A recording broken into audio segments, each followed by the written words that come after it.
Night.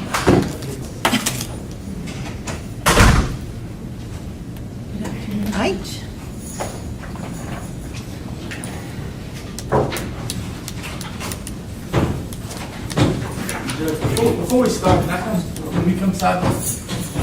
Sure.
And before we get going, I'm just going to let the media know that there's one witness testifying live and 2 on Zoom, and I do not want their faces broadcast, so the camera will need to be turned off or pointed some other way other than broadcasting their identity. Okay? All right, very good.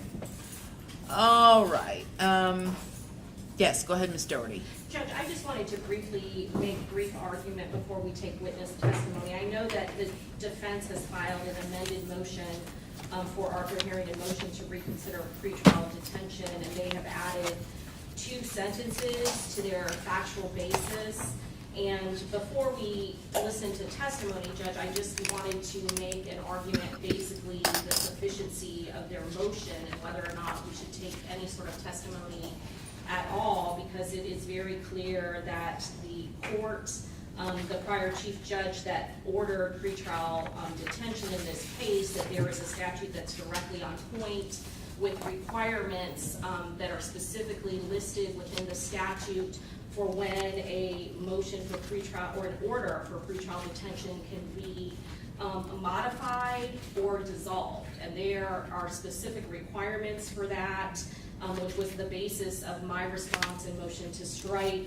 And namely, it requires that the defense or the moving party to dissolve or modify the pretrial detention order has to list facts that were not known and existed at the time when the pretrial detention order was in order, and that those facts have a material bearing or relevancy to the reason why the pretrial detention order was put into place. And in this particular case and section, Judge Sabella ordered that this defendant and put findings on the record that there was a substantial probability that she committed the crime, it was a dangerous crime, and that there were no conditions of release that were adequately in place to safeguard the safety of the community.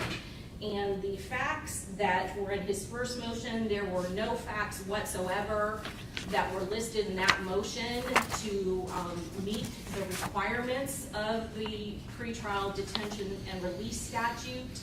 The only reason that was listed was the fact that the morning of trial, due to my medical issue, the state asked for continuance and it was granted. So obviously those facts have no bearing and or not anything that was existing at the time and wasn't heard or considered by the court who issued the pretrial detention.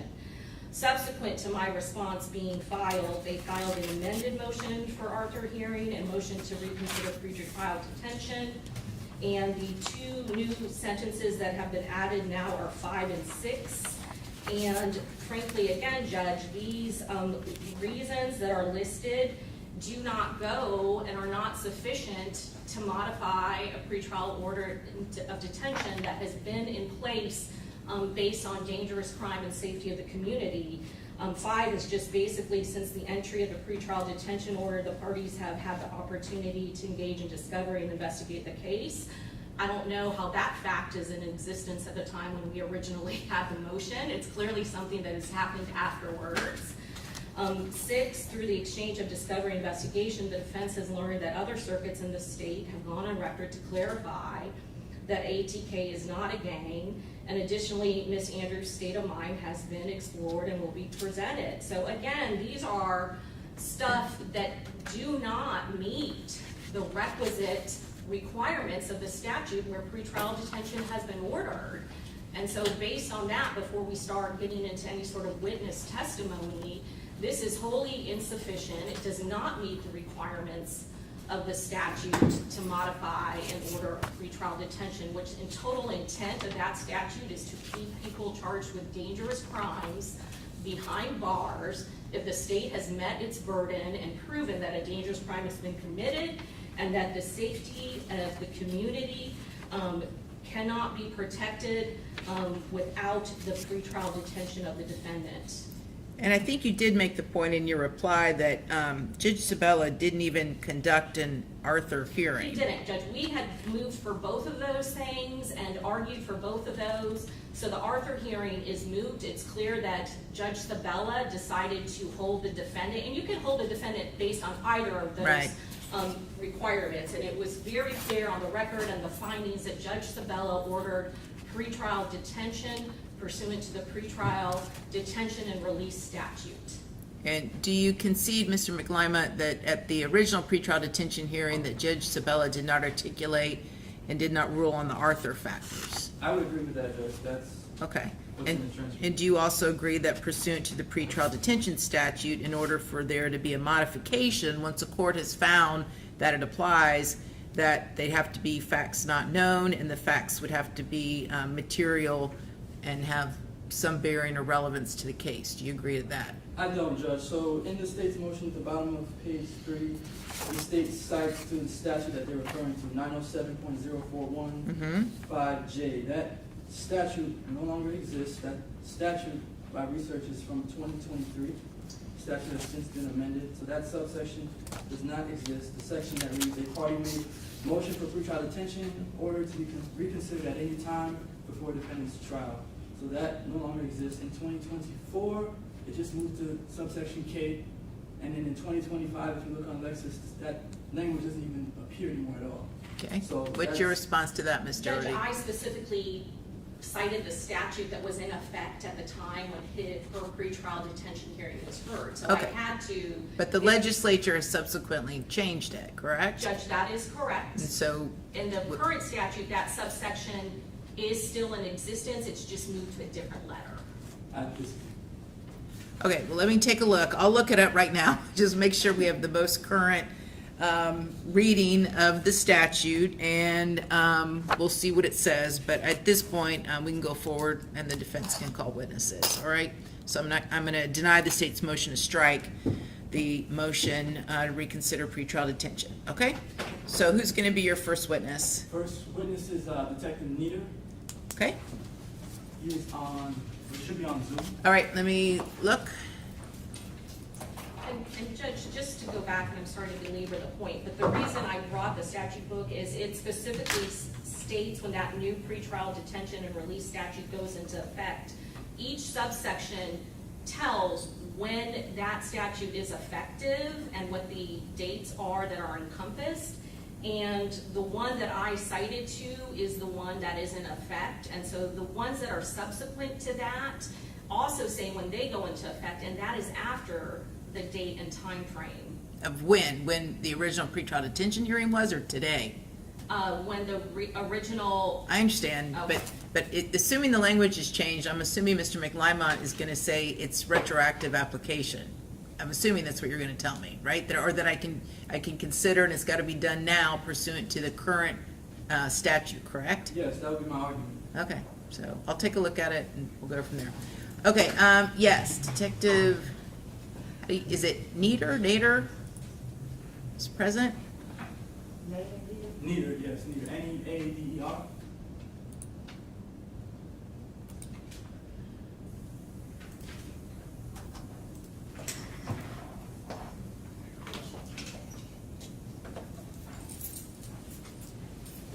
All right, Detective, good afternoon, can you hear me? Yes, ma'am, I can. Okay, very good. Please raise your right hand. You swear, clerk's gonna swear you in. Do you solemnly swear or affirm to tell the truth, the whole truth, and nothing but the truth, so help you God? Yes. I'm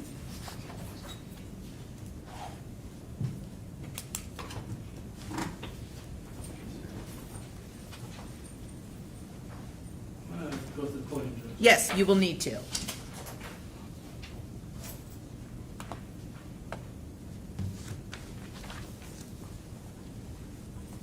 All right, good afternoon, Detective. Could you please state your name for the record?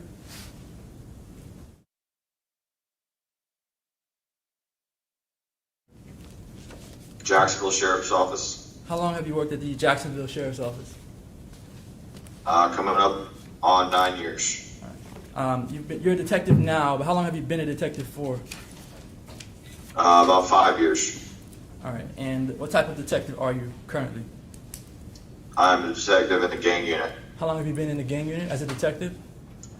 3 years. All right, so from today, you're going back 3 years.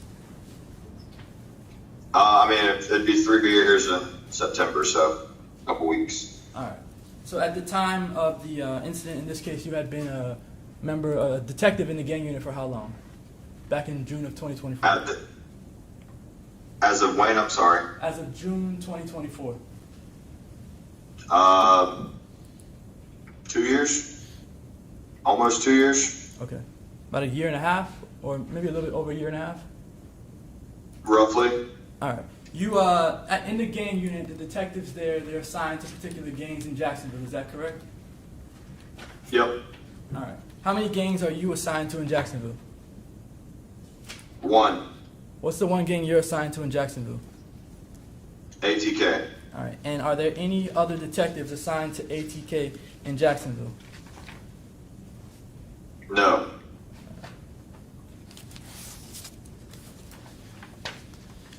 All right. So when you're assigned to ATK, but what does that mean? What do you do in relation to ATK and in your investigative capacity? I investigate the criminal gangs and their members, and I also purge members if they no longer meet Florida state statutes. All right. And you say you purge members. That means you take members off of a gang list? Yes, if they no longer meet state statutes, they no longer meet the criteria to become a gang member, they're removed from the system as an ATK gang member. All right. Is there anybody in JSO that would know more about ATK than you would? I'm not sure what other people's knowledge is. Well, is there any detective in your unit that knows more? I'm going to sustain the objection. Is there anyone in your unit that spends more time investigating ATK? Not that I'm aware of. All right. Do you have daily interactions with ATK? In some way, shape, or form? Say that again? Do you have daily? I'm sorry, I couldn't hear you. Do you have daily interactions with ATK in some way, shape, or form? Daily? Yeah, is that? I'm sorry, did you say daily interactions? Daily, yes. I mean, it would depend on what you would classify as an interaction. So either physical interaction, looking at evidence that has something to do with ATK. Is that what you're doing day in and day out, dealing with ATK? I would say we have interactions, like a face-to-face interaction, but I investigate them day in and day out, yes. All right. Do you currently have any confidential informants that are in ATK that you have conversations with? No. Have you in the past? Not for ATK, no. All right. So how is it that you're able to determine that ATK is a gang? By Florida state statute. All right. So when you say by Florida state statute, you're referring to the statute 874? Yes, sir. And there's some criteria listed in that statute for classifying what a gang is? That is correct. All right. So how, in applying that statute to ATK, this group, how have you determined that ATK is a gang? I mean, I would have to, I'm gonna need to pull up the statutes here. You have to give me a second.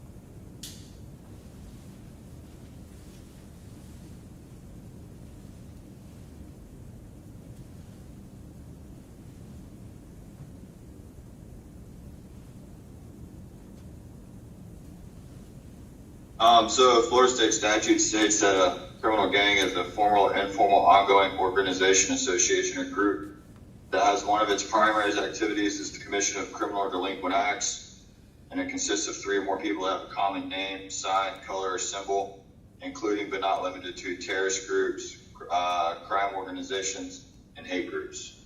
All right. So that's the definition in the statute of, I guess, what the legislature defines as a gang, right?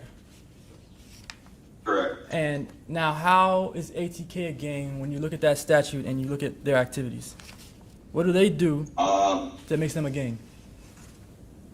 Well, they commit criminal acts and they have 3 or more people. So, when you say they commit criminal acts, every person that you know of that's associated or a member of ATK commits criminal acts? That wasn't, no, that's not what I said.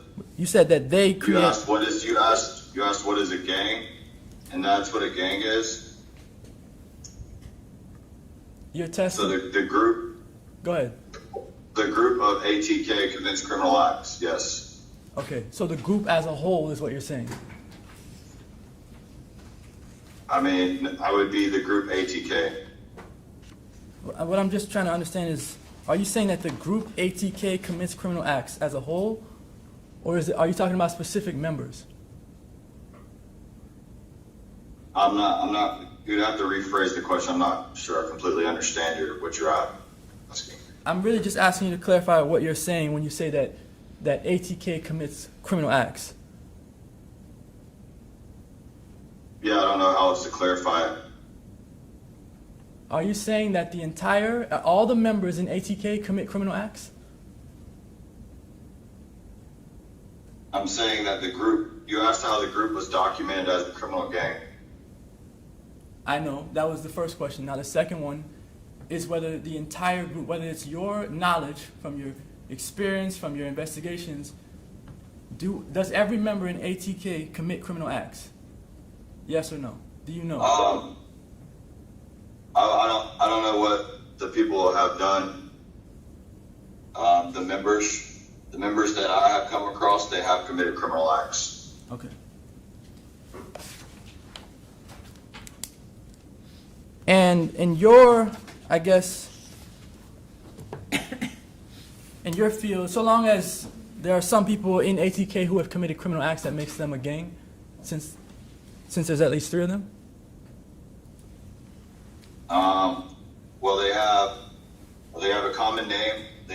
identifying signs and symbols. And they meet the criteria laid out in the members. Right, but I mean, basketball teams have the same things, right? Sports teams, music groups. Sustain the objection. Listen, if you're trying to establish that if this is where we're going, that even though there's been testimony previously that the ATK gang is a gang, if you're gonna try and cross-examine or elicit from this witness that it is not in fact a gang, we just need to ask pertinent questions to that, okay? So, okay. You said, that you read the statute. The statute says that in order for it to be classified as a gang, the primary activity has to be criminal acts, right? Commission of criminal or delinquent acts, yes. Right. And are you saying that ATK's primary activity is to commit criminal acts? That's what would make them a gang. But I understand that, but are you saying that their primary activity is to commit criminal acts? I'm not real sure how what you're asking. I explained that the committed criminal acts, which would make them a gang. I don't know what other activities other than criminal, because I'm law enforcement, so I investigate criminal activities. All right. So I don't know the other activities that they do. You know that they make music, right? I mean, yeah, I guess you could call it music. When you say you guess you could call it music, what do you mean by that? I mean, I guess it's a form of music. All right. So you just don't like the music, but they create music, right? Okay, listen, Mr. Right. McClymont, listen. And I'm looking at the statute here, and I'm looking at the most recent version. And this is the one that was effective February 13th, 2025, correct? That's the most recent version you guys are aware of? Judge, I'm trying to pull it up on Westlaw right now. I'm looking at it right now. This is what Westlaw shows to me. This is the most recent version. And it states at 907-041 5K. That's the pretrial detention. Are you talking about the gang statute or the pretrial detention? No, I just want to get us focused on what I'm going to be considering. That's why I'm backtracking on this, okay? So I'm looking at 907-041, the version of the statute that was effective February 13th of 2025, subsection 5K. Quote, a party may motion for a pretrial detention order to be reconsidered at any time before a defendant's trial if the judge finds that information exists that was not known to the party moving for reconsideration at the time of the pretrial detention hearing, and that such information has a material bearing on determining whether there are conditions of release or bail that will reasonably assure the appearance of the defendant as required and the safety of any other person and the community from harm. So that is the standard I will be applying. So all of this stuff, all of this historical stuff about ATK and all candor is not going to move the ball. You need to ask this witness about anything that has occurred since that either wasn't known at the time of that hearing by counsel representing your client, or something that has changed subsequent to, okay? So I guess two issues. I think you mentioned that was from February of this year. Yes. They make laws after that, the legislature. And I know, but do you have the more recent version? I'm just It's looking at on Lexis. Westlaw, and I'm just telling you what Westlaw is showing me, that the most recent version is February 13th of 2025. I mean, I can show you what I have. I'm not sure what you're looking at, but I can show you what I have. I'm looking at Westlaw, that's what I'm looking at, 907.041. They have this as the most recent version. If I'm wrong, And Judge, that's what I had made representations to the court as well. Like, I had looked at all versions, and the latest one had just moved it to a different letter. okay. But the state cited a whole different subsection, so that wasn't the latest. I know, but version. are you, as an officer of the court, are you telling me that whatever it is you're relying upon as far as it being the most recent version of the pretrial detention order, are you telling me that this language no longer exists? Is that what you're telling me? In Yeah, fact, that's what you're Judge. telling me. Yes, so I can show you my computer right now, the LexisNexis. Well, do you have type- can you print it up? I didn't print it. Okay, so at this point, Mr. McClymont, we're not just gonna go back and completely reopen all of the testimony from the first hearing. We're not gonna do that. So I need to hear about anything that wasn't known previously, or something has changed as far as a situation that has changed since the hearing that would require me to reconsider Judge Sabella's ruling. So, Because that's what you're asking me to do, is Well- undo something from a previous judge. no, well, I filed a motion that has two components to it. An Arthur hearing request and a request to reconsider the pretrial detention order. If I'm asking you to reconsider the pretrial detention order, and if the statute that the state is relying on says what the court is saying, then I would have to go into that framework.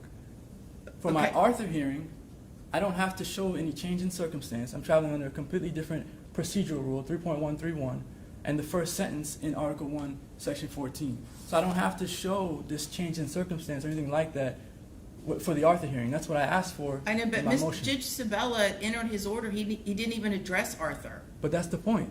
That's why I'm having the Arthur, that's why we're having the Arthur hearing now. She's still entitled to an Arthur hearing. But I tell you what, let's deal with 907.041 first, and then if need be, we'll get into the Arthur factors. But I'm not gonna relitigate all of the facts that were elicited at the pretrial detention hearing. We're not relitigating that. I'm just telling you right now, we're not doing it. All right, so I guess I can ask my questions. My questions are geared towards both issues, Arthur hearing and pretrial detention, but if I'm only allowed to ask questions as to the pretrial detention, then Of this witness, let's stick with this witness, okay? And so far, what you've asked him about is his knowledge of the ATK gang. All I really want to hear about from this witness is if something has changed, if there's something about the ATK gang that was not known at the time of the original pretrial detention hearing, I'd like to know about that. If there's anything that's changed since this hearing about the ATK gang, whether in fact it's a gang or not, I would like to hear about that. Other than that, it's irrelevant.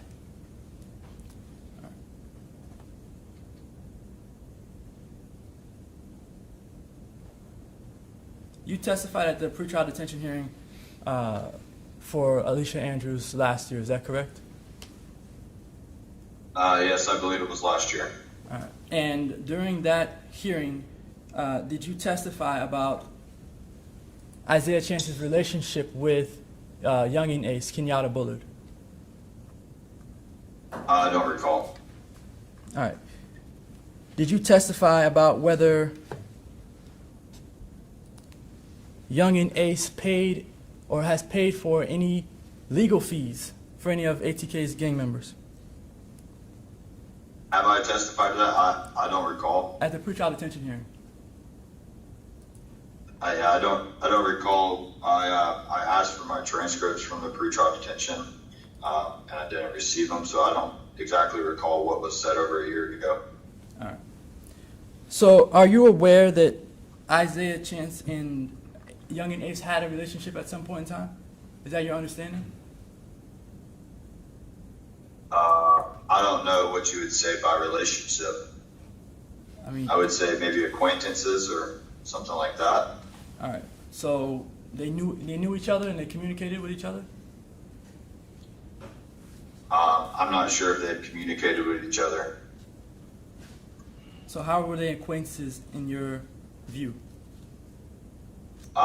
They would be associates and friends of the same people. So you're not aware of Isaiah Chance and youngin' Ace having any sort of fallout before the incident in this case, before the shooting? Fallout? Fallout, like not getting I'm not along? aware. I'm not aware of them two directly. I'm aware of Isaiah Chance and ATK having a fallout. Yes. Before the shooting in this case? Before the murder of Charles Jones. Yes. And what do you know about Isaiah Chance having a fallout with ATK before the shooting in this case? I'm going to object again. Isaiah. Wait, hold on. Judge, I'm going to object again as to relevancy. Like, we're just going on questions that have nothing to do, that weren't known at the time when this original pretrial detention work was heard. So the state, the We're- theory of prosecution. I understand that Alicia Andrews is the girlfriend of Isaiah Chance, who was either a member of or affiliated with ATK, right? Yes, Judge. Okay. And so the fact that there had been a fallout between Isaiah Chance and ATK before the shooting, is that new information or is that old information? Judge, I believe that's old information. Okay, so it was known at the time of the original pretrial detention hearing. Yes, Judge, I think that we are still covering similar ground to what he's testified to previously. You mean the detective who hasn't yet seen the transcript of what he testified to? Yes, Judge. So he's guessing. Yes, Judge. Okay, so detective, do you recall, I don't know if you recall or not, when you testified at the pretrial detention hearing of Alicia Andrews, do you remember being questioned about the fact that there had been a fallout between Isaiah Chance and the ATK gang before the murder of Charles Jones? I don't recall the fallout, but I do know when the fallout was. And that, I don't know if I was questioned about it prior to this or not. Okay, so when was it? November 23. Okay. Okay, Mr. McLamick, go ahead. Okay. Do you know what the fallout was for? I don't know direct facts of what it was because I haven't been told. I have my own personal opinions as what the fallout was for. Okay. I mean, you're the expert for ATK that the state's listed. Could you give us your opinion, whether it be expert or, I guess, your personal opinion? Yep. It would be after the death of Antonio Tilly, who was close with Isaiah Chance. ATK did not pay their homage and respects of what I would assume Isaiah Chance thought they should have. Okay.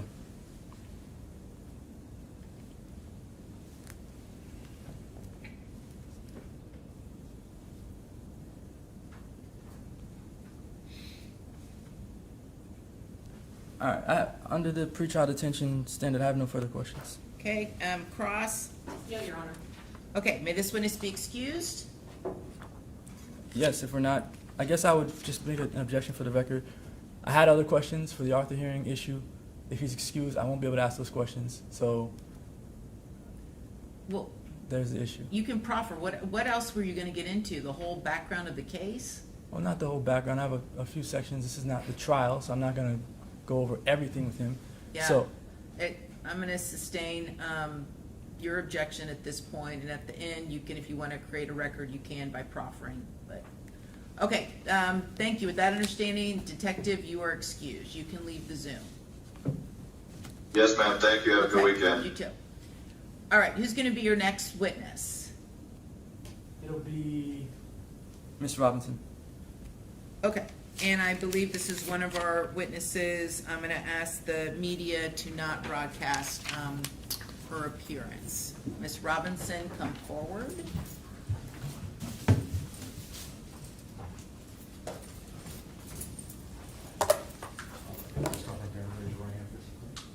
Do you solemnly swear affirm that the testimony about to give you the truth, the whole truth, and nothing but the truth, so help you God? I just read it.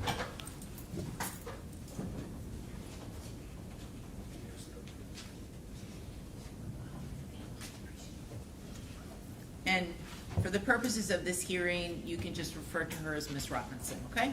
Thank you. Into the microphone, yourself.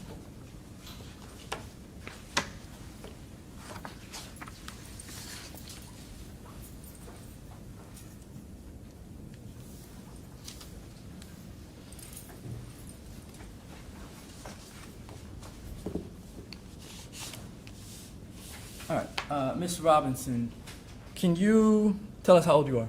23, And where do you currently live? Jacksonville, Florida. Do you know who Alicia Andrews is? Yes, Who is she to you? my close friend. All right, and how long have you and Alicia been friends? 7 years. When you know what year you met? Around 2018. All right, and in 2018, were you in high school? Yes. Was Alicia Andrews in high school? Yes. All right, and would you consider yourselves to be best friends? Yes. All right, then and now, or just then, or like what is your relationship with her right now? Best friend. All right, so do you also know who Isaiah Chance is? Yes. All right, and how long have you known who Isaiah Chance? Since Alicia's been dating him. All right. Were they dating in high school? Do you remember? Maybe around 2022. Okay. And when Alicia and Isaiah Chance got into a relationship, were you around their relationship? Were you in the vicinity? Or did you see them hang out at all? Did you see them interact? No. All right. At what point did you begin to see them interact? What do you mean? Interact? Like talk to each other on the phone or in person or anything like that? Go out on dates? I never really seen that. All right. Have you ever met Isaiah Chance? No. Have you ever spoken to him? Yes. All right. On what form or what mediums have you spoken to him on? Twitter. All right. Any text messages, anything like that? Yes. All right. Did Isaiah Chance and Alicia Andrews have anything, any physical altercations between the two of them in the beginning of their relationship? What's the relevance of this? Again, the state's theory of prosecution here, the motive for why Alicia Andrews is even involved in any of this stuff, is because she pretty much just loves Isaiah Chance so much that she would go and help him plot and complete a murder. Okay. That's the relationship that the state is putting forward. That's the only motive that they have in this case as to why Alicia Andrews is involved. Okay, for the purposes of this hearing, I'll go ahead and let this witness testify as to this, okay? But again, keep in mind, it is binding case law. There is no defense of duress in the state of Florida, but I'll allow you for the purposes of this hearing to go ahead. I understand, Judge, that we're not arguing any duress defense or asking for any instruction on that. So, were there any physical altercations between Alicia and Chance when they first started dating? Not around the first time they started dating, maybe further into the relationship. When you say further into the relationship, what do you mean? Maybe a year later, the abuse started to occur. All right, in 2023? Yes. And how did you learn of any abuse between Alicia and Isaiah Chance? She would send me Objection, hearsay. Hearsay is allowed at a pretrial detention hearing and an Arthur hearing. Yes. Hold on, you got Hold on. Yeah, that's fine. Go ahead. Yes, so during the abuse, she would send me pictures via Instagram and text message of her being choked, of her eye, of him punching her, and bruises. Okay. That's pictures. That's not any words, right? Yes, correct All right. pictures. But did you also get text messages from her about these bruises and things, Yes. injuries? Yes. All right.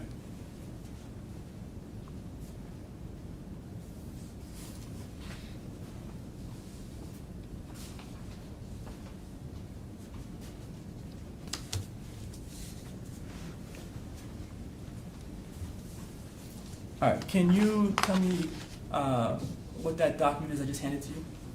The document that you did hand to me was Alicia stating that Hold on. Don't tell me what's said yet. Just tell me what the document is. What is it?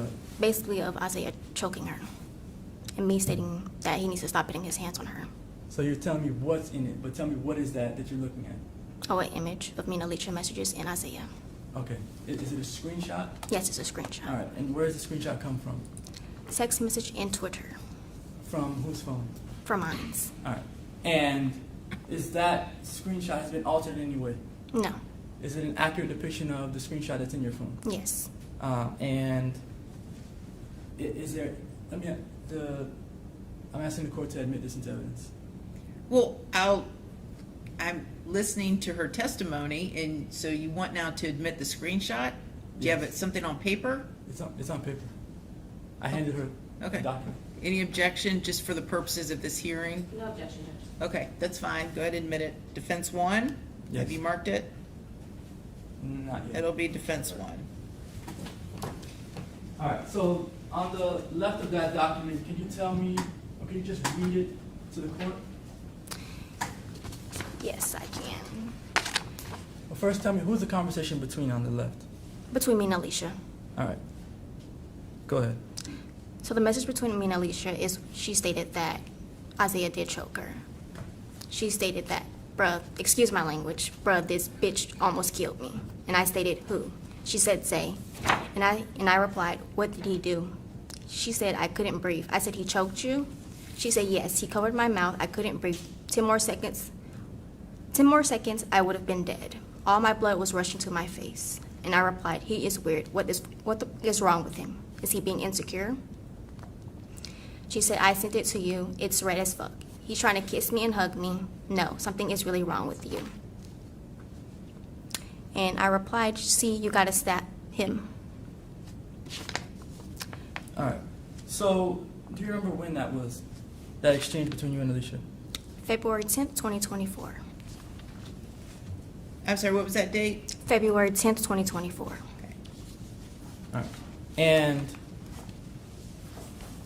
do you know if that was like, the first time that you heard anything, or was it like down the road? Like, in relation to the other times that they got into any physical altercations, what is this? Around the time frame that was kind of in the beginning. This was the beginning? Yes. All right. And did you have any other conversations with Alicia about this incident? About this incident, no. All right. Can you tell me what happened after this incident? Did you tell her to call the police or anything like that? No, I did not. All right. Why not? Because that wasn't my place. All right. And now on the right, could you read that text message and tell the court who it's from or who it's between? The whole thing? Yes. Is this a composite exhibit that you're gonna do? Is this a different date? So, Is this a different text exchange from February 10th of 2024? Is it the same day? What is it? the way that it's a composite, the way that it's printed out, judges, there's two side by side, and I guess it should have been printed on the other page. So it's two different dates, Judge. The one Okay, that- so just for the record, we're now moving on to a new date? we are. What date is that? What's the new date? I'm gonna tell her to give the date. Okay, thank you. So on the right, could you tell the court who that message is between? Me and Isaiah. All right, Isaiah Chance. Yes. And do you remember the date on that? Around March 4th, 2024. Okay. Could you read to the court what that message says? He stated that we both were wrong, I understand, but she pulled the first trigger. She threw the first punch, hypothetically speaking. Yes, physically it's gonna hurt. It'll fuck you up, but come on now. Emotionally that hurt. Intentionally wise, my scars and cuts and bruises run deep and won't never go away. Open forever. I can't even look at her the same. I told her that and be telling her that I wish it was something or somehow she can make it up. I see she's apologetic and hurt, but I'm hurt, but that shit can't fix that but what time and few scratches and bruises. Man, that shit gonna go away. Physically, I'ma still be forever stuck with it. Mentally and emotionally, not never forgetting. So at the end of the day, who is really losing? Me. All right, and did you respond to him? Yes, I did. I stated, still say that's not right. If you love somebody, you don't put your hands on her. He stated, girl, what? I said, y'all got history, and that is not how love is showed. She said, he stated, you don't get it, and you never is because you're a female. All right, is that the end of those? Yes. That's all right.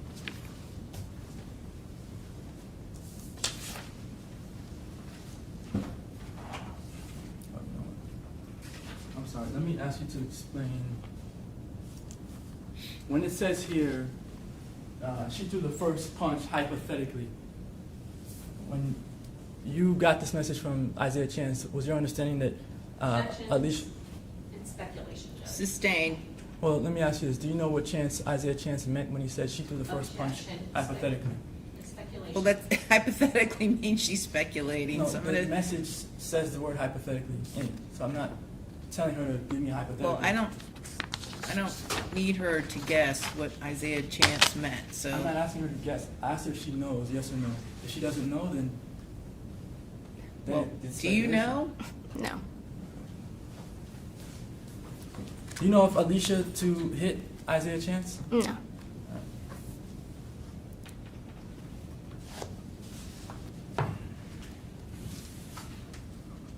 Do you know if Alicia to be a violent person? No. And do you know if Alicia is affiliated with any gangs? No. No, she's not? She's not. Okay. I have no further questions of this witness. Okay, Cross? Just briefly, Your Honor. Ms. Robinson, you don't know or have not personally seen any sort of abuse between Alicia Andrews and Isaiah Chance. Is that correct? That is correct. You've not personally witnessed any incident of the two of them interacting where either one of them have hit one another. Is that correct? That is correct. Your sole knowledge based on the abuse that is claimed in this case is based on communication from Alicia Andrews herself. Is that correct? That is correct. And each of these incidents that you have spoken about, the last one to your knowledge occurred in March of 2024. Is that correct? That is correct. And Alicia Andrews, despite whatever history she has with Isaiah Chance, she continued to date and see and live with him well after that time period. Isn't that correct? That is correct. And you're aware that she traveled with the defendant to Tampa the weekend of this homicide. Is that correct? That is correct. And not once during your relationship, and you have said you are a close childhood friend with Miss Andrews. Is that correct? That is correct. And you have never once called law enforcement and reported any sort of claim or abuse that Isaiah Chance has done to your friend, your good friend Alicia Andrews. Is that correct? That is correct. It has never gotten to the point where you yourself thought her life was in imminent danger. Is that correct? Yes, but that wasn't my place to call the police on. Well, certainly if you had thought that she was going to be killed, you would pick up a phone for your good friend, wouldn't you, ma'am? Yes, I would. You would call, you know her parents, don't you? Yes, I do. And certainly if you thought she was in serious danger or jeopardy, you yourself would call her mother and let her mother know. Isn't that true, ma'am? Yes. And you have not done that once in this entire relationship between Alicia Andrews and the defendant, co-defendant Isaiah Chance. Isn't that true, ma'am? That is true. All right, I have nothing further, Judge. Okay, redirect. Yes. Regardless of what you did in response to what Isaiah Chance did to Alicia Andrews, do you know that Alicia Andrews was abused by Isaiah Chance? Yes. All right. And then the state mentioned that Alicia was still living with Isaiah Chance. Alicia did not live with Isaiah Chance at any point in time. No, she did not. All right. Where did she live? With her parents. Okay. No further questions. Okay, may this witness be excused? Yes. Yes, Your Honor. Okay, thank you, ma'am. You are free to go. All right, and your next witness? Zoom. Back to Zoom. Okay, and,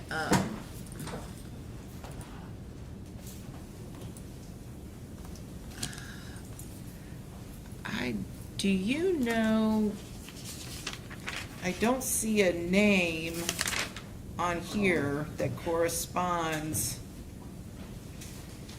I can ask Mr. Andrews, Ms. Hold on, Mills. I haven't let them in, but because you didn't want their face, so again, I'm just gonna ask that, once I let these people in on Zoom, that, any of their faces not be shown, and then if you tell me who's who, and that person will remain in the Zoom, the others will be put in the waiting room.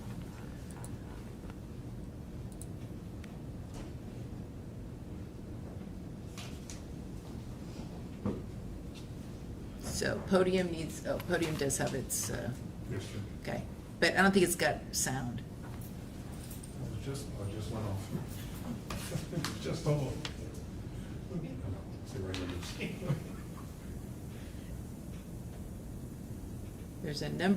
There's a phone number that's trying to connect from the 904 zip code. I don't know, is that Jacksonville? There's an iPhone and another phone number. Maybe I could try to ask Mr. Andrews or Ms. Mills, if either of you are on the Zoom platform, can you unmute your microphone?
did.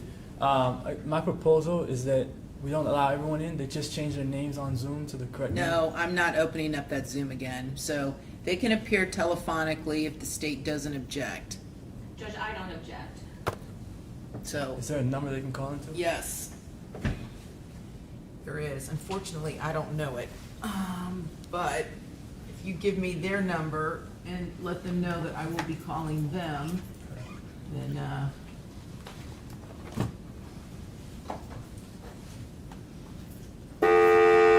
actually, you give me their number and then, because it's loud. No, write it. Okay.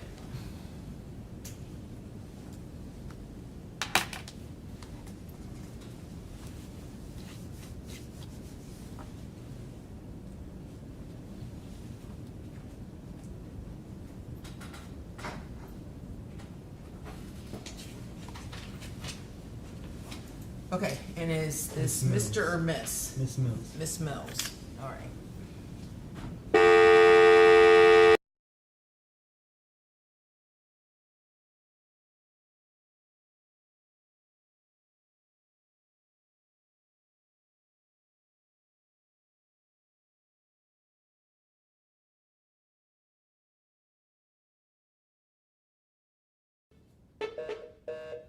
They just changed our phone system, and so I don't exactly know how to use it now. Let me see here.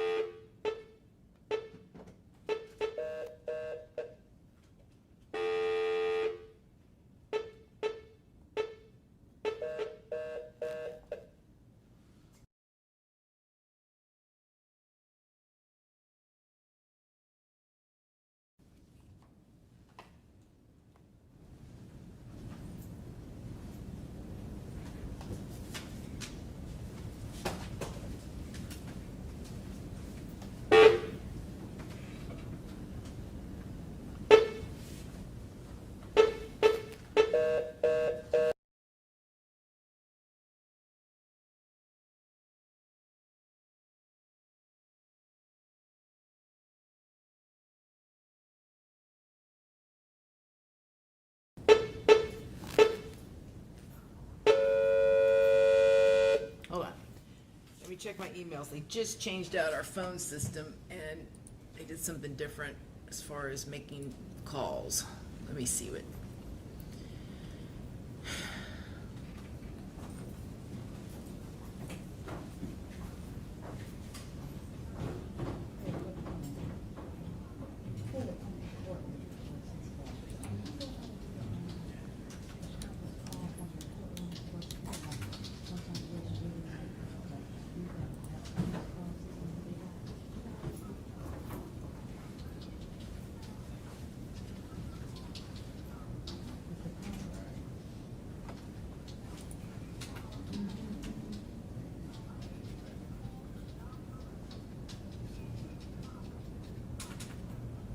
It ain't no,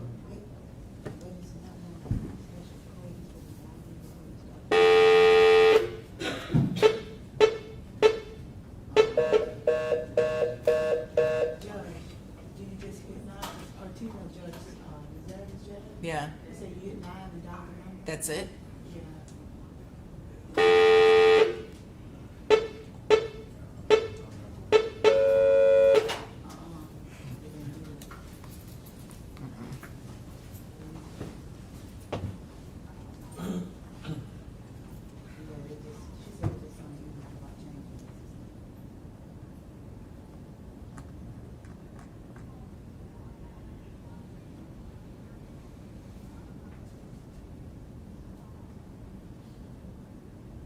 Did you dial 9813? Or whatever. It's a long It's distance. long distance. It's Jacksonville. You know, the area code. She said whatever the area code is. I tried that. I just tried a direct call. She Didn't tried work. direct. Let me try one more thing.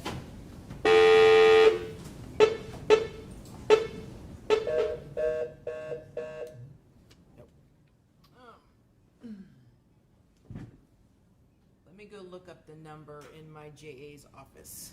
We so rarely use this. I'll be right back.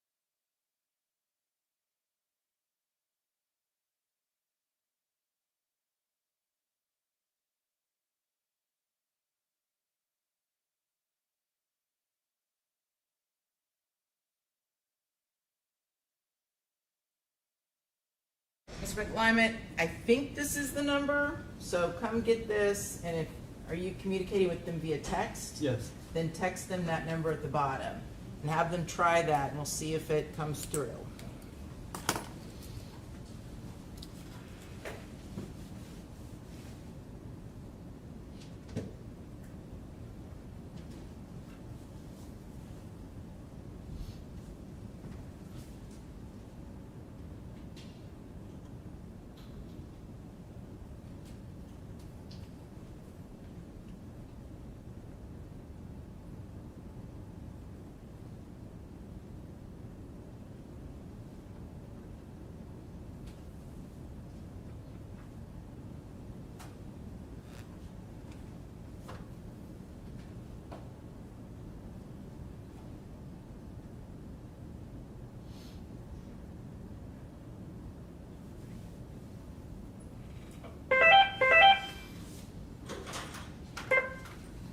Good afternoon, this is Judge Cisco. Is this Miss Mills?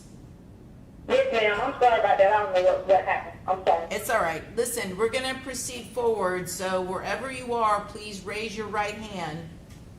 And Yes, ma'am. do you swear or affirm to tell the truth, the whole truth, and nothing but the truth, so help you God? Yes. Okay, very good. Mr. McLyman, you may proceed.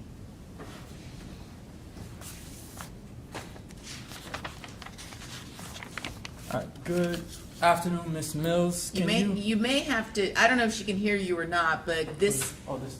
it's Can you very hear me from Good antiquated. afternoon. Can you hear me? I can hear. Good afternoon. All right. Okay, go ahead. If you can't hear me at any point, just let me know, please. All right. Miss Mills, can you please tell us where you currently live? Not your Jacksonville. address. Yeah. Okay. And how do you know Alicia Andrews? She's my daughter. All right. And did Miss Andrews, your daughter, did she live with you at any point in time in her life? Can you repeat the question again? Yeah. Did I'm sorry, Judge, could we turn it down maybe just a little? Yeah, I'm going to need you to step up here to do the questioning, because I've got to turn this volume down. So just stand up here next to the phone, Mr. McClyman, and make life simpler. Okay, go ahead. All right. Can you hear me? Yes, I can hear you. All right. So the Miss Andrews, Alicia Andrews, how long did she live with you? 21 years. 21 years. Her whole life? My whole life. Yes. All right. At any point in time, did Miss Andrews live with anyone else besides you? No, sir. All right. And who all lives in the home? Alicia, my other daughter, my grandson, and my husband. All right. Your other daughter is how old? She'll be 25 on Sunday. All right. Well, she called 24, but she'll be 25. Okay. And then your husband, what does he do for work?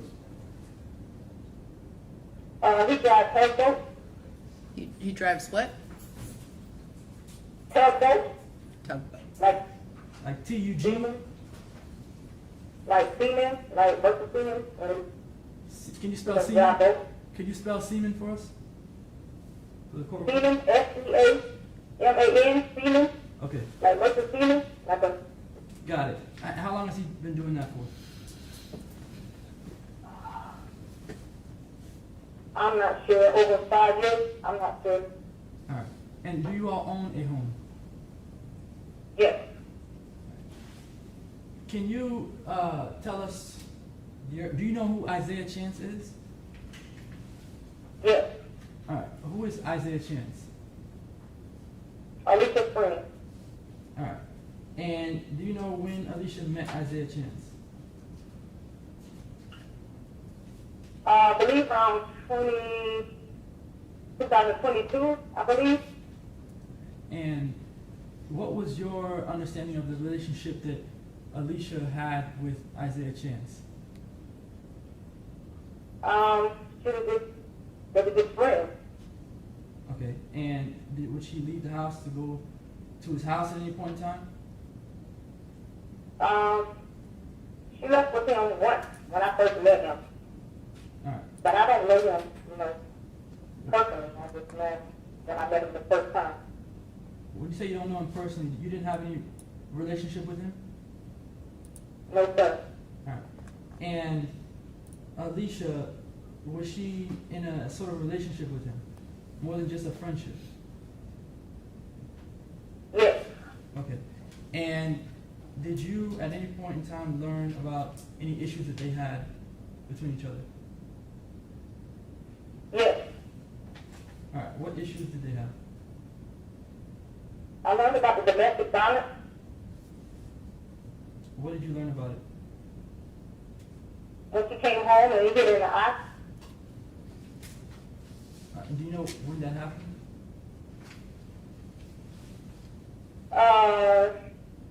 It was I know it was like a week or two before all of this stuff transpired.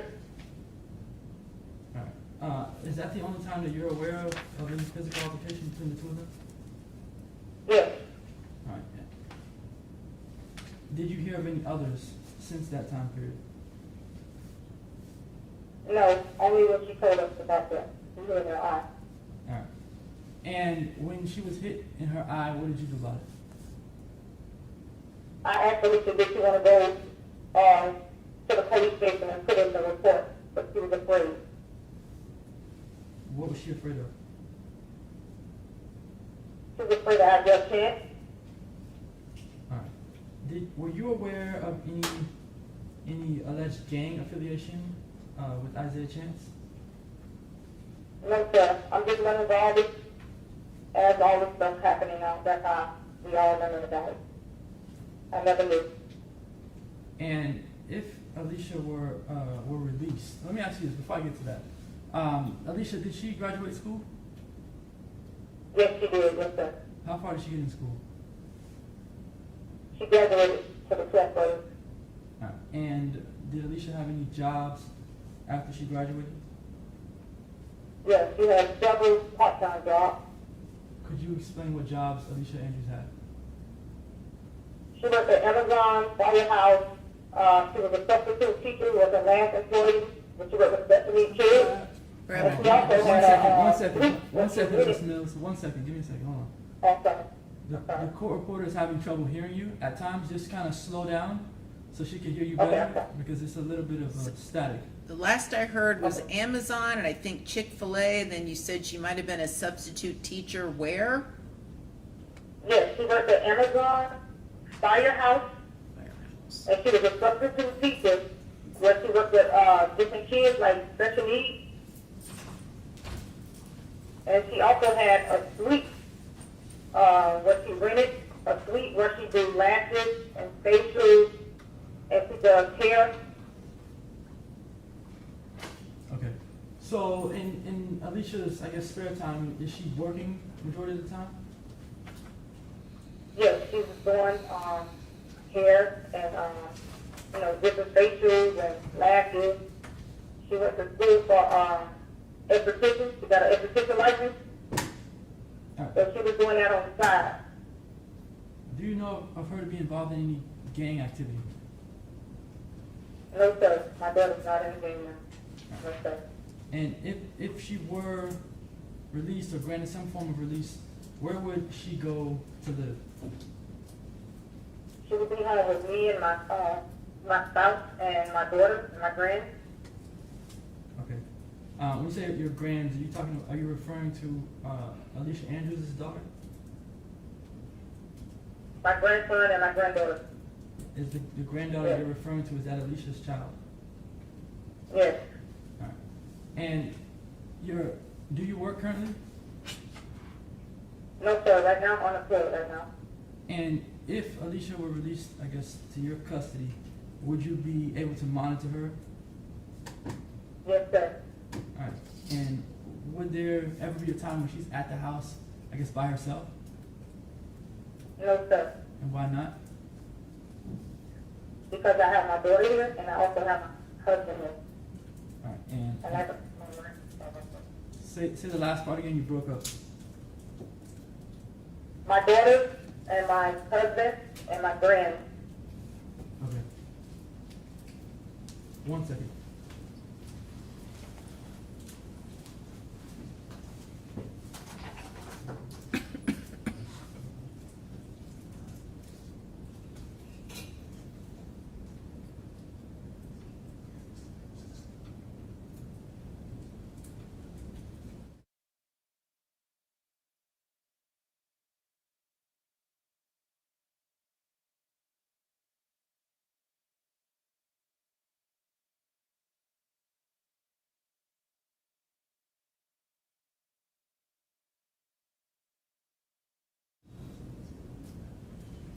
No further questions.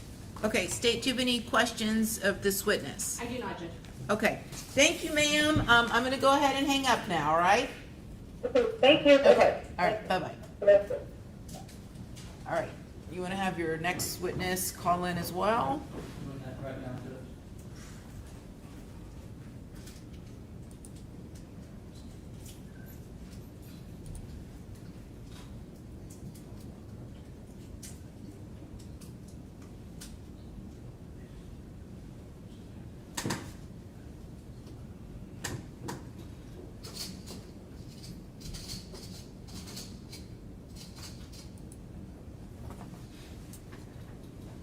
While we're waiting, Judge, I was able to get the statute printed up, so I can provide a copy to the state and to the court. And what was the effective date?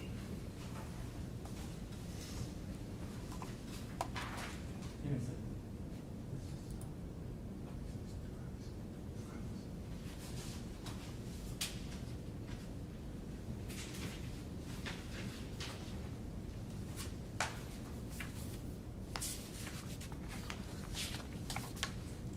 The effective date was February 13th, Your Honor.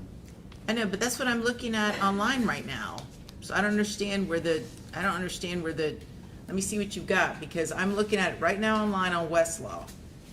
907.041, pretrial detention and release, effective February 13th, 2025. And I just read you all the pertinent statute.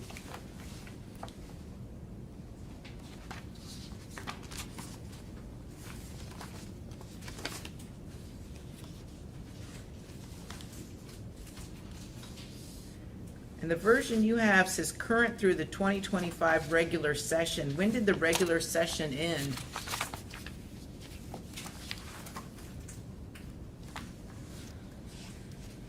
I don't know the answer to that question, Judge. This is the statute that I pulled in Lexis. It just came up.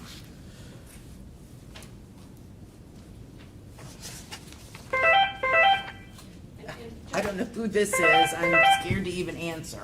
That's That's Mr. Torres. Why don't we go ahead and call him? I'll answer the phone. Hi, Mr. Torres? Yes, ma'am. Okay, very good. Wherever you are, raise your right hand. Do you swear or affirm to tell the truth, the whole truth, and nothing but the truth, so help you God? I do. Okay, and I'm going to turn up the volume for him because he's a little bit, see how this goes. Okay, you may proceed. all right. Mr. Andrews, can you hear me? Yes, I can hear you quite fine. All right. So, could you please tell us your relationship to Alicia Andrews? I am Alicia's father. All right. And could you tell me if at any point in time you lived in the same home with Alicia? Yes, all of her life. He was living with me and her mother. Alicia. All right. Are you and Miss Mills? Are you two together?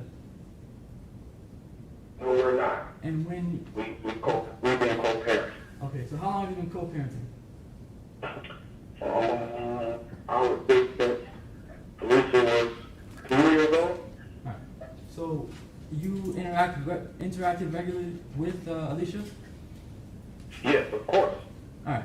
And like, how often would you see her? Probably every other weekend, or every weekend and some days during the week. Okay. And what about holidays? Yes, of course on holidays. Every holiday. We never miss a holiday or birthday. All right. And do you own a home? Yes. And who lives in your home? Me, my wife, and my bonus child. You said in what? My bonus child, stepdaughter. Okay. All right. And where would Alicia be going if she was granted some form of relief before the trial? She would be here with me or with her mother. One of the two. Okay. Do you know who Isaiah Chance is? I don't know him. I have never physically met him. We were supposed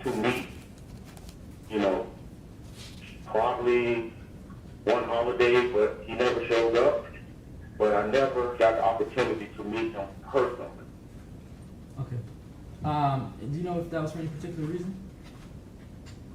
To me, after all this has transpired, I think it may be, the way I carry myself, and, I'm not that type of guy. My lifestyle is not structured that way. So I believe he may have maybe felt as if I would not allow him to see her going forward.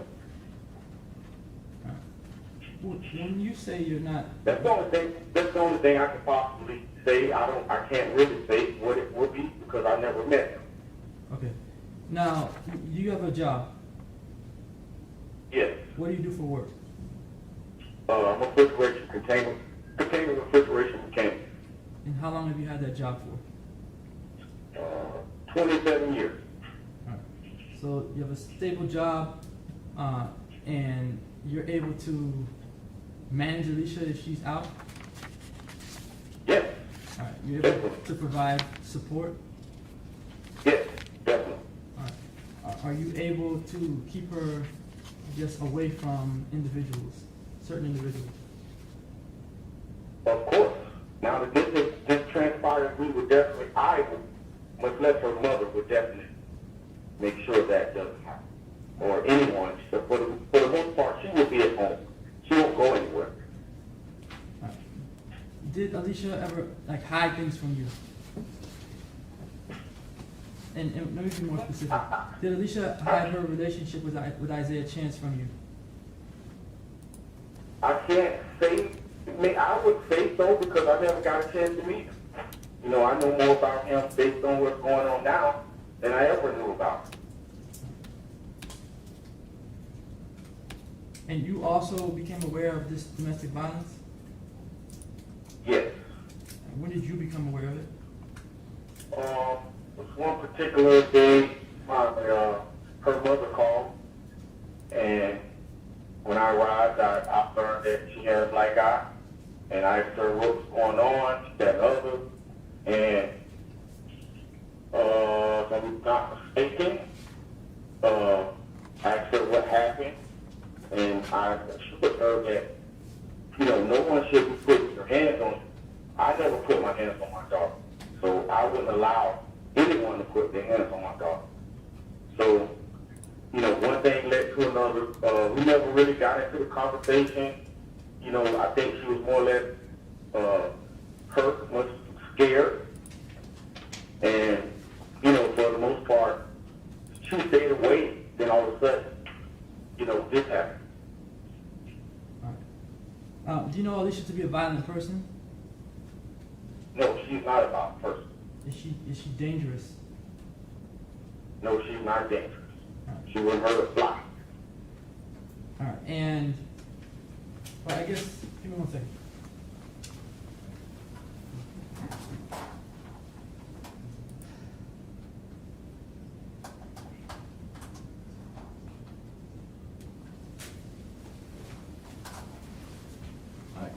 You said that Alicia is not dangerous and she's not violent. Are you saying that just because she's your daughter?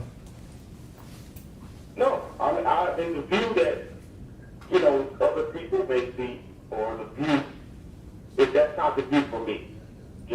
Alicia's never been in any trouble. Alicia's never harmed anyone. She's never been in trouble. She's not a violent person. She's my sweet little girl. And no, I won't be just saying that because that's my daughter. I have other children. And the way I raised my children, I didn't raise them this way. To be violent. Or to be considered some kind of member of a gang. I have no further questions. Okay, any questions? No, Judge.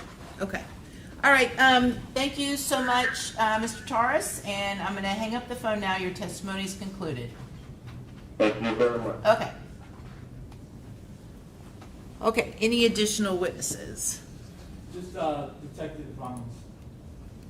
Okay?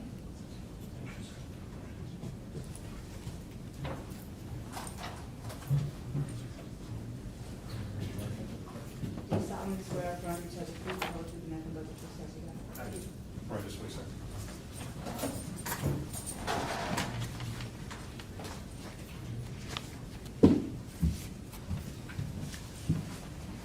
you may proceed.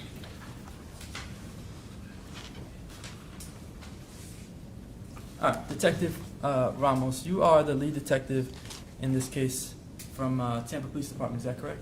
Yes, sir. All right, and I guess there's no other police officer or detective in Tampa Police Department that knows more about this case than you. That would be correct. All right, and you've been on this case from the beginning, Correct. and you're still the lead detective now. Correct. All right, you had a role in issuing the warrants in this case. Yes. All right, and you testified at the pretrial detention hearing. Correct. All right, in the pretrial detention hearing, do you remember testifying about Alicia Andrews sort of following Julio Foolio, Charles Jones around Tampa, Florida? Of course. All right.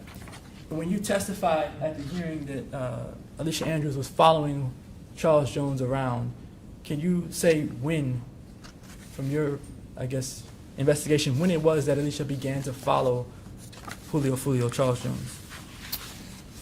So we had multiple pieces of evidence to include GPS, cell site data. So the device of Alicia Andrews shows that device traveling from Jacksonville in the early afternoon of Saturday the 22nd, traveling from Jacksonville to Tampa, Florida, where obviously Mr. Charles Jones was expected to perform. As far as when they began the act of driving to where he was physically located, it happened approximately between 1:30 and 2:30 in the morning of the 23rd, when Mr. Charles Jones was expected to be at Teaser's Lounge. Okay, so Mr. Jones, he is at Teaser's at what time? Between 2:30 and 3 in the morning on the 23rd. And Teaser's is the first place that Mr. Jones goes to that night, public place. Public place, correct. All right, and then after Teaser's, Mr. Jones goes to Truth 18, correct? Correct.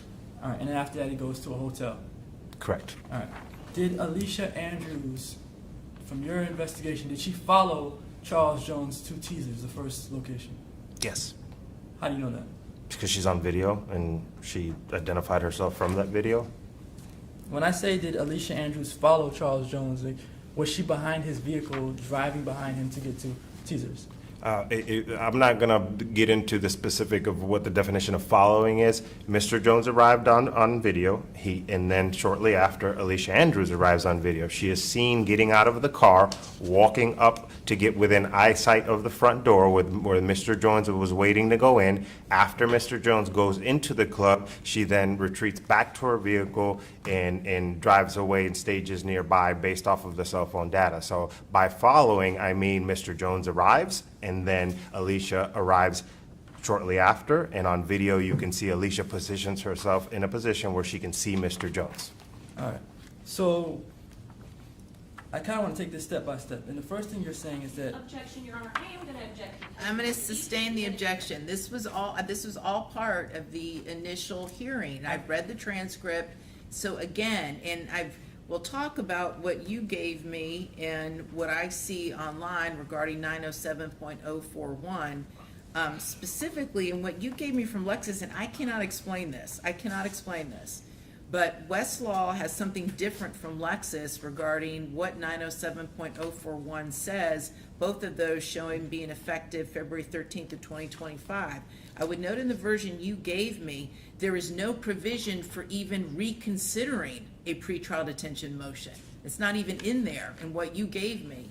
The only place that I see it is in the Westlaw version, and again, as I stated, the only way that the court can reconsider it is if there was information that was known at the time and that the information has a material bearing.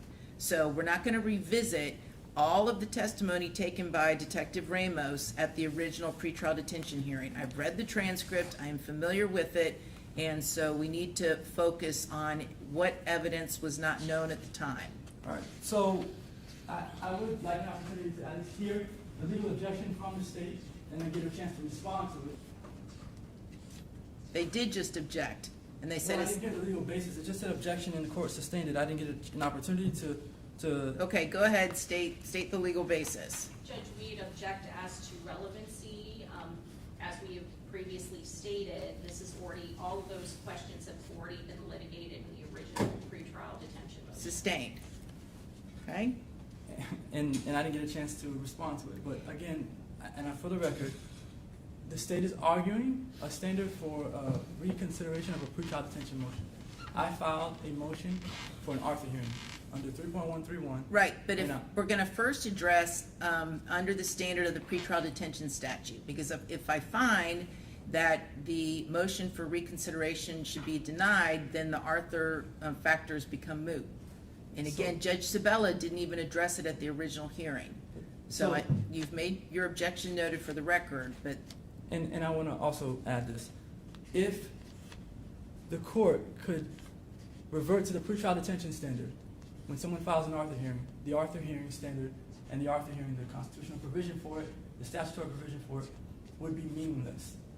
It would have no effect because the state would file a pretrial detention motion, they'd have a hearing on it, and the court would do what it's doing now, which is to say, hey, let's deal with the pretrial detention standard, let's not deal with the Arthur hearing standard. Which is also what happened, apparently what happened at the first hearing in this okay, case. so again, under either standard, okay, we're not revisiting what already occurred at a pretrial detention hearing. Judge Sabella has already ruled, and you're asking me to undo what Judge Sabella did. And I'm telling you that we're not gonna get into any of the facts that were developed at the pretrial detention hearing. This is a motion for reconsideration. This is not a reopening of all of the testimony. We're just not doing it. Again, I'm not asking the court to. Okay, Mr. McClimate, we're not gonna see eye to eye. I've ruled, so you need to elicit from this detective any facts that were not developed or testified to at the pretrial detention hearing, whether they be pursuant to the pretrial detention statute or Arthur. That's what we're doing. All right, and this fact that I'm trying to get to is a fact that was not elicited during the hearing. And if I could proffer, I guess I'll proffer the issue here. The issue is that Detective Ramos testified at the pretrial detention hearing, and just now, that Alicia Andrews arrived at Teasers after Charles Jones got there. His report say different, the video evidence says different, and that is the point that I'm trying to make right now. That would be new evidence that the court did not consider the first time around. Okay, go ahead with that issue. Detective Ramos, you wrote a report in this case, right? Yes. And in the report, you list, at a certain point in the report, you list the times that you see different vehicles and individuals on video, correct? Correct. All right. And do you remember writing in your report when the silver Chevy Cruze arrived at Teasers? Not The silver necessarily- Chevy Cruze arrives before Charles Jones does, correct? Okay. But Alicia Andrews is not visible in that silver Cruze that first. It drives through the parking lot and then it leaves. I don't see Alicia Andrews visible on camera until after Charles Jones arrives. So if your question is if the vehicle arrived before, yes, it did. Well, her cell phone data shows that she was there in that vehicle at the time when the Chevy Cruze was on camera, right? Correct. I believe her to have been in the vehicle before Mr. Jones arrives. So Sure. Why, so why are we suggesting that she was not in the vehicle? I'm not suggesting that I believed her to be in the vehicle. So she was at Teasers before Charles Jones got there? That is my belief, All yes. right, so there's no way that Alicia Andrews followed Charles Jones to Teasers, correct? Again, Mr. Jones was expected to be there. It was publicized on his social media, so she would have had knowledge that he's going to be there. So we have established through the evidence that the sole purpose of her being there is to get to Mr. Jones. You've established that through evidence. Through the investigation, yes. You have- There was no other reason in her statement, she claimed that she was there to possibly patronize the club. And she stated that she talked to the bouncer and inquired about the price to come in, and that's disproven via the evidence. So based off of all of the video evidence and the ultimate investigation, it is our belief that her sole reason for being at Teasers was to track Mr. Jones' movements. All right, so that's your belief. Yes, of course. Now, Miss Andrews, after they leave Teasers, they go to another location, correct? Correct, Right. yes. They go to a club called Players Club, correct? The Truth 18. No. Did you look at the call detail records in this case? Okay, yes, I did. All right. And you're telling me that Alicia Andrews left Teasers and went directly to Truth 18? No, So- I'm not saying that. So where did Alicia Andrews go after she left? Somewhere off of Hillsborough for a few minutes, and then she returned to Truth 18 when Mr. Jones was exiting, and then it went back to somewhere off of Hillsborough, and then she made her way to Truth 18 after. Yes, she was loitering in the area of Hillsborough Avenue. At least her device was in between Teasers when Mr. Jones went into Teasers. And came out of Teasers, and in between when Mr. Jones came out of Teasers and got to Truth 18 and came out of Truth 18. So just to simplify it, after Miss Andrews leaves Teasers nightclub, she goes to somewhere on Hillsborough. Correct. And that area where she's at on Hillsborough is right next to the Players Club. I'm not familiar with whether there's a club there or not. All right. So did you get any video footage from the Players Club? Again, I have no. I'm aware of what you're referencing, and the cell site data is consistent with that. That yes, her vehicle and her device made its way to Hillsborough, somewhere in between. But there's two vehicles working in concert, in this. So, and I don't know what she was doing on Hillsborough, and that wasn't. I'm not sure if she went to a Players Club on Hillsborough. All right. So that you don't know where Alicia Andrews went after she left Teasers, you don't know what she was doing in that moment in time. No. And Charles Jones leaves Teasers to go straight to Truth 18. Is that accurate? Correct. And when Charles Jones is at Teasers, or when he goes to Teasers, is Alicia Andrews following behind him? When Charles Jones pulls out the Black Impala, which was Sean Gaithwright's Black Impala, as Charles Jones is coming out of the club, he gets into his car. You can see on video the Black Impala arrive and position itself directly in front. There's also some communications in the phone from Sean Gaithwright's phone to Alicia Andrews' phone. And then Alicia Andrews' device starts making its way back up towards Teasers as Mr. Jones is leaving. But there's limited angles in the video, so I do not see Alicia Andrews' vehicle arrive on video prior to Mr. Jones leaving. All right. Do you remember what the question was that I asked? If Mr. Jones is being followed. Well, the question was, did Alicia Andrews follow Charles Jones from Teasers nightclub to Truth 18, behind him in the vehicle? No. All right. Was she even at Teasers nightclub when Charles Jones left Teasers nightclub? She was working her way back to Teasers nightclub, so no. She was not there. Correct. All right. And by the time Alicia, did Alicia actually go back to Teasers at any point? The device appears that it made it back to Teasers, yes. Did it make it back or did it drive by Teasers? I can't tell that based off of the data from the device. All right. And the reasons why, I guess, like you've testified in the past, that the reasons why Alicia Andrews is involved in this case is for a few things. One is because you're saying she tried to book an Airbnb. That's Correct. the first reason. Correct. All right. And is that the first indication that Alicia Andrews had anything to do with this murder plot? Yes, I believe that message was sent Friday, the 21st, so it would have been the first act implicating her in the plot to murder Mr. Jones, yes. All right. And Alicia Andrews, from your investigation, she sends a message to someone on Instagram asking them for information about an Airbnb. In Tampa, correct. All right. And at that point in time, you don't know if Alicia had any knowledge about any murder plot. No. All right. There was no message that showed Alicia Andrews saying, "Hey, we're going to Tampa, booking an Airbnb." I've never testified to such. Yeah, no, there's No? none. Okay. Yeah, All right. And you don't have any evidence that she knew of any murder plot when she tried to book this Airbnb, or when she inquired about the Airbnb, right? Of course not. Okay, when you say of course now, what do you mean by that? Well, what I mean is the message is sent on the 21st. Mr. Jones doesn't get killed till the 23rd. I have no way of proving at that time what is in her head. I know now, after Mr. Jones was killed, that the purpose of the Airbnb was to house a group of individuals that came from Jacksonville whose primary mission was to kill Mr. Jones. But I can't know on the 21st that she knew that that was going to happen. Got you. When Alicia Andrews left Jacksonville to go to Tampa, do you have any evidence that says she knew that she was traveling, or that the group was traveling down to Tampa to kill anyone? No. All right. When they got to Tampa, do you have any evidence that shows that Alicia Andrews knew that these other individuals were going to kill Charles Jones? The first indication that there's some possible consciousness of guilt is in the arrival at the Airbnb.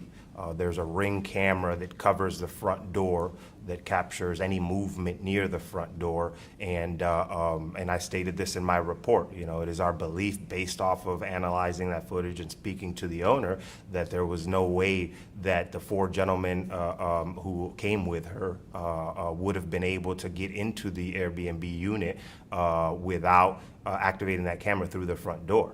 The only person seen going into the Airbnb on the arrival is Alicia Andrews, and therefore it is our belief, based off of analyzing that there's two ways in, a back door that would have been locked. We believe Alicia Andrews went into the Airbnb and unlocked the back door to allow the four gentlemen to come in through the back, which, you know, I would argue is you know, consciousness of guilt, or if she knows that these four men need to conceal themselves from this camera. All right, so whether the back door was locked or unlocked, that's pure speculation. Again, objection, Your Honor, we're going into an area that definitely was covered during the pretrial. I agree. Sustained. Well, so this is what happens. I'm asking a question. Detective Ramos is going on a very long tangent from the questions that I asked, and he's bringing up a lot of things that are. Well, then why don't you cut him off? Like, if he's going on a tangent, then cut him off and say that, thank you, you've answered my question, let's move along, because this was all testified to. All of this was testified to at the original pretrial detention hearing. These are not new facts. These are all known facts. So, I mean, they're alleged facts, and I understand they're alleged facts, but they're that- all known alleged facts. This is nothing new. This is nothing So new. it is. If I get an opportunity to cross him, you would find new information. And if the court wants me to cut him off while he's answering questions, and if I have that leeway, then I'll take it. So. Well, what you can't do is, if he answers the question and he goes off on a narrative, you then can't bootstrap that and come back and say, well, now, Judge, I get to get into everything that happened before because Detective Ramos just kept answering. So, Detective Ramos, please just try and answer the question asked, okay? And I think that will Yes, Your help Honor. everybody. So you're saying the first indication, I guess, that Alicia Andrews has any consciousness of guilt is when she opens the Airbnb door in Tampa. Yes. All right. And you have a video of her opening this Airbnb door. Entering through the Airbnb door. Entering Through the front door. All right. And in this video, when Alicia Andrews approaches the front door, you see someone let her in from the inside, correct? No. You don't. How did she open the door? She rings the doorbell, and I spoke to the owner. He has a way to unlock the door remotely and speak to her through the intercom on the camera. So are you saying the owner opened the door for her? That is my belief, yes. When you say it's your belief, did the owner tell you that? Yes, I spoke to him. He said he let the first, he didn't say that he let specifically Alicia Andrews in. He said he let the renter in through the door by unlocking it remotely. That's what he told me. All right. And that's your sworn testimony? Yes. What's the owner's name? I don't recall. How many times did you speak to him? Once. And when Alicia Andrews goes to the front door, does she have, who is she talking to on the phone? I don't know. She's not talking to Isaiah Chance or anyone to let her in? I don't know that she was talking to anyone on the phone. I hear audio, and it sounds like she's talking to somebody possibly through the intercom of the of the ring. I don't know who she's talking to. All right. So you don't know who she's talking to, Correct. and you don't hear the owner saying that he's gonna let her in? No.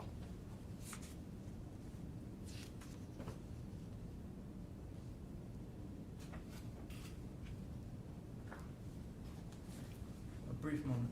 Yes.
You had an opportunity to have a full conversation with an individual named Robert Howard after the pretrial detention hearing, is that correct? Correct. All right. And Robert Howard is one of Charles Jones's, or was Charles Jones's friend, correct? Correct. Close friend? That's what I understood. Robert Howard was driving the vehicle that Charles Jones was in the night he was murdered, right? At some point during the night. All right. And his Robert Howard's, I guess, nickname is Kenny Caps. Correct. And Robert Howard, was he a documented member of any gang? I don't know. You don't know? My understanding is it's 6 block, but I haven't seen that documentation myself. Okay. So your understanding is that Robert Howard was a member of 6 Block. Correct. And 6 Block, according to, I guess, the Jacksonville detectives, is at war with ATK. And 1200. And others. Okay, but ATK is the gang, one of the gangs that 6 Block is at war with. One of them, yes. All right. And is your understanding that Isaiah Chance is a part of ATK? It is my understanding that Isaiah Chance was originally a part of ATK. There was some kind of falling out, and then he started associating with 1200. All right. And 1200 is also a rival gang of 6 Block. Correct. So, in either way that you put it with Isaiah Chance, he's involved with people who are rivals to ATK. Correct.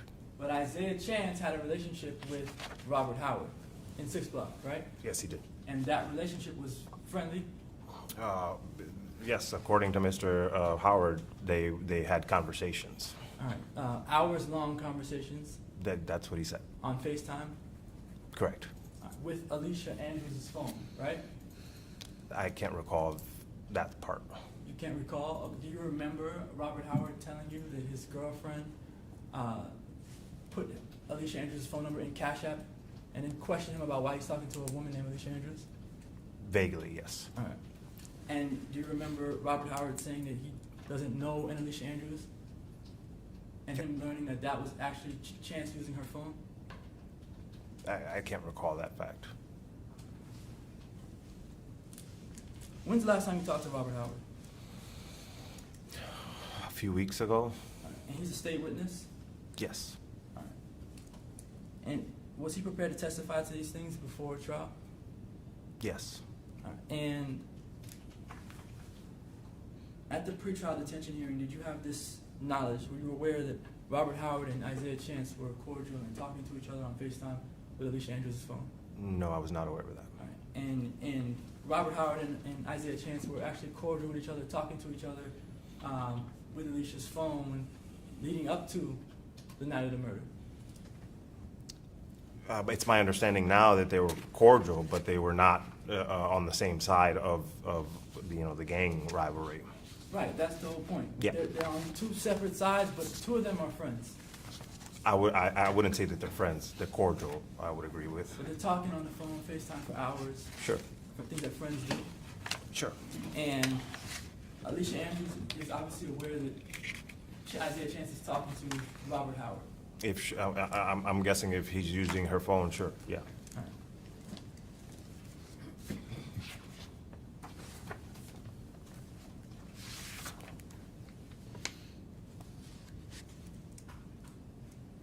Does Robert Howard have any evidence that Alicia Andrews knew that Julio Foolio Charles Jones was going to die on June 23rd, No. 2024? Does Robert Howard have any evidence that Alicia Andrews was involved in the planning of murder of Charles Jones? No. And does Robert Howard have any evidence, did you get any evidence from him as to whether Alicia Andrews even knew that Charles Jones was going to die on June 23rd? No.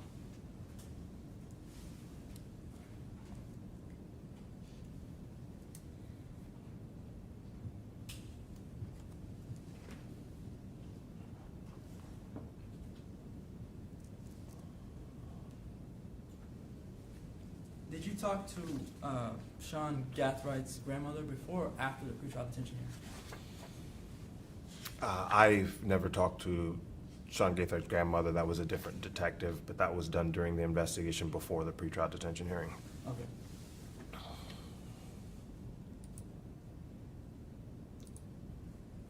Since the pretrial detention hearing, you've had an opportunity to run ballistics in this case? Correct. All right.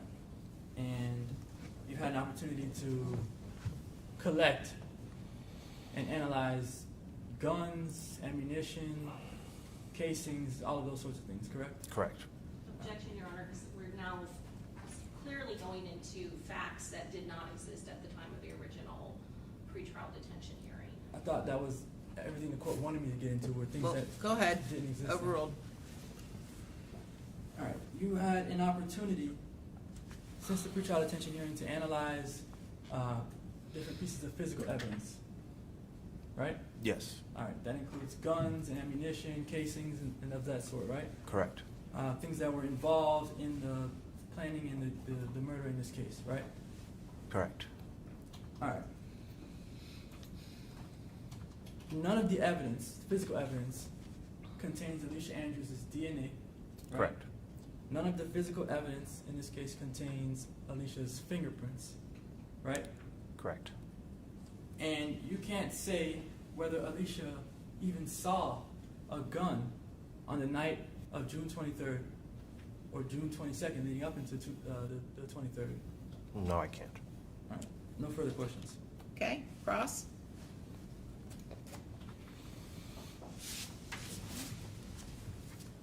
Just briefly, Judge. Detective, the defense attorney asked you about the vehicles and the silver Chevy Cruze being at the location at Teasers prior to the victim, Charles Jones. Is that correct? Correct. And you testified that there was communication between Alicia Andrews' phone as well as a phone that was in the black Chevy Impala, Sean Gathwright's phone. Is that correct? Correct. Was the, based on that phone, same phone evidence, now we're talking of Sean Gathwright, were there indications that the black Chevy Impala had been earlier, before the victim had arrived, Charles Jones, to either Teasers or to Truth 18? Yes, approximately at 10 p.m., Sean Gaithwright's device can be seen going by Teasers. And how many times or how long the street in front of Teasers was that black Chevy Impala and Sean Gathwright seen earlier, 10 o'clock, before the victim even went to that appearance in front of that club? It loitered in the area for approximately 30 minutes to an hour and drove by Teasers multiple times. Okay, and these were known locations where the victim, Charles Jones, was going to be, is that correct? Correct. And then going back to the silver Chevy Cruze that the defendant was in, The only time where she actually got out of the vehicle is after the victim, Charles Jones, and his entourage had arrived. Is that correct? That is correct. Okay. I have nothing further, Judge. Okay, redirect?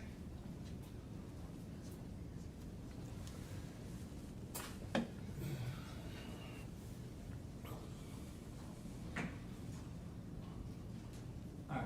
So Alicia Andrews gets out of the vehicle after Charles Jones arrives, is what you just said on Correct. Redirect or cross. So when Alicia Andrews is in the back of Teasers in that vehicle, can she see Charles Jones arriving to Teasers? When she's parked in the back, Parked in the back, and they're backed in next to the gate. She can't see Charles Jones arriving to the Teasers nightclub. from that position, no. All right. So when you make the point or the argument that she does not get out of the vehicle until after Charles Jones arrives, she doesn't even know that he's there. Mr. Jones arrived and parked and loitered in front of the club for a while. So her vehicle arrives after Mr. Jones' vehicle has arrived, and he's gotten out of the vehicle and he's loitering. So she would have been able to see him before she parked. From when she's back there, she can't see him, but then they walk towards the front. You testified earlier that the Silver Cruise was there before Charles Jones got there, right? That it circled the parking lot before.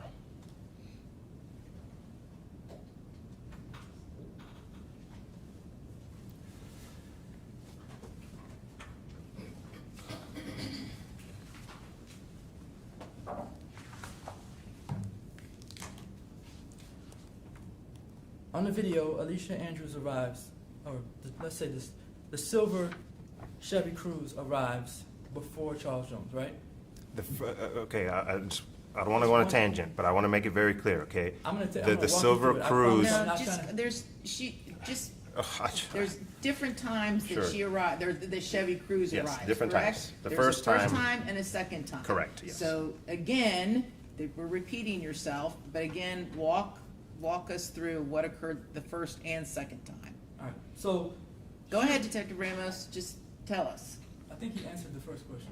No, actually, he didn't, because I feel like the record's getting a little bit muddied between the first and the second time the Chevy Cruze arrived. So I think it would be helpful if Detective Ramos just walked it through one more time regarding the Chevy Cruze at Teasers. Go ahead. Yes, Your Honor. So the Silver Cruise is seen on camera arriving into the parking lot. It is not seen parking a first appearance before Mr. Jones arrives. The Silver Cruise then goes off camera, then Mr. Jones arrives, then the Silver Cruise is seen coming back on camera a second time, and that's when the Silver Cruise parks and Alicia Andrews gets out. All right. So I want to go back to the first time that the Silver Cruise is on the camera. You see in the camera footage that there's absolutely nowhere to park at Teasers when the first time that the car comes in. I can't recall if there was any open parking spots. I'd have to review the video. All right. You see, let me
this video here.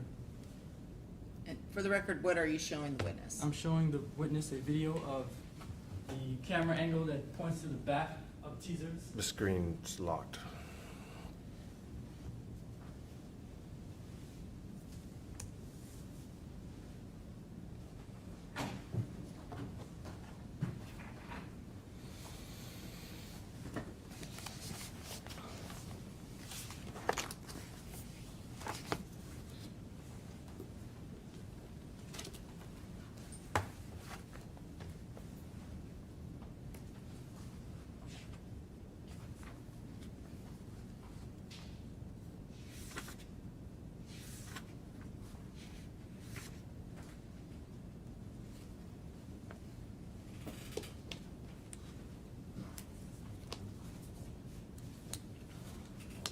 And the purpose of, I guess, showing you this video is so you can see the moment when the cruise arrives.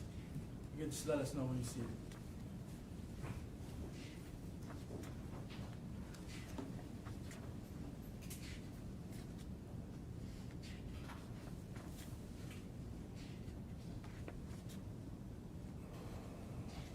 It just came on the view. Okay. Now pause it.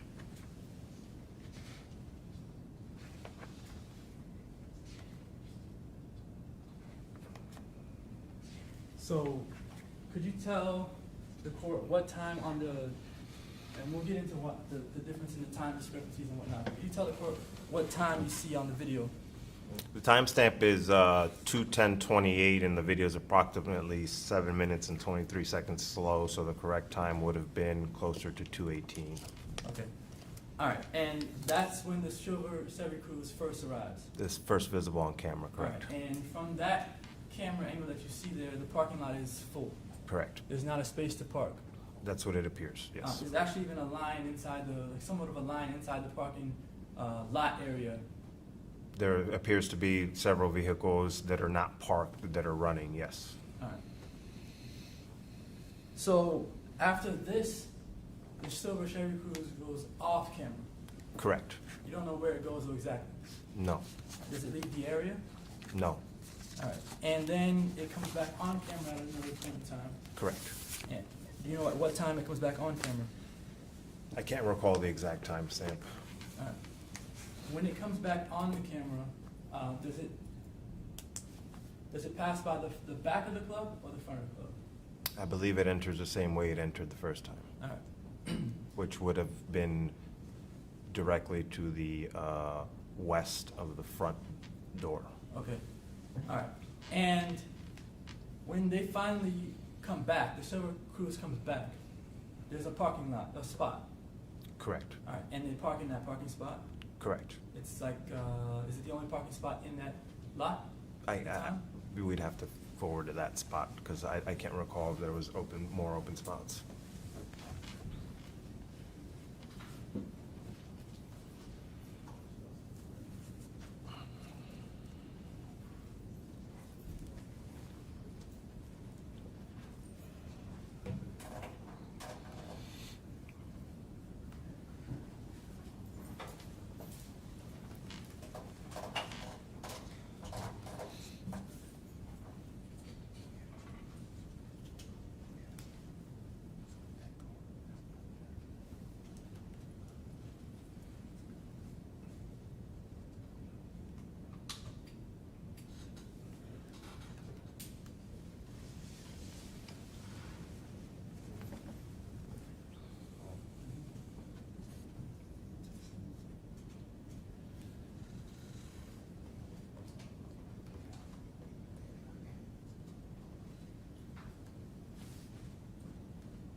I'm showing you the same video. I just moved the time up.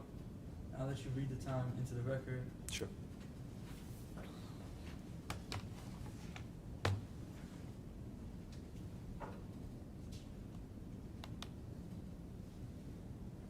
All right, what time do you see on the video now?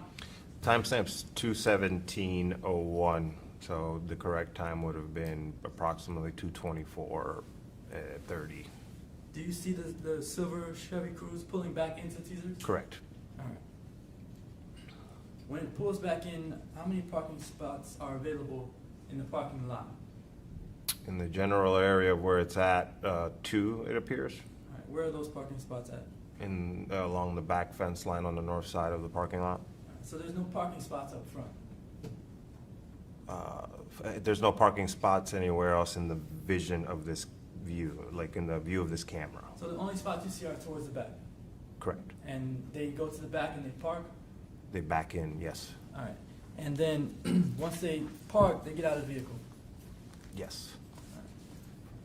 Now, the reason why they got out of the vehicle, I guess you were suggesting earlier that it was only because Julio Foolio Charles Jones had arrived at the location. Is that the suggestion you were making? Yes. Could they have gotten out of the vehicle when they first arrived and there was nowhere to park? If in that specific view, or The first time the cruise arrives, and there's nowhere to park, would it be your expectation for them to get out of the vehicle at that point in time? they actually waited a little bit before they got out, so they didn't get immediate out. It wasn't like immediately park and get out. They That's a different question. Yeah. So I the don't- question I'm asking is, the first time that the cruise arrives, Uh-huh. and there's nowhere to park, Sure.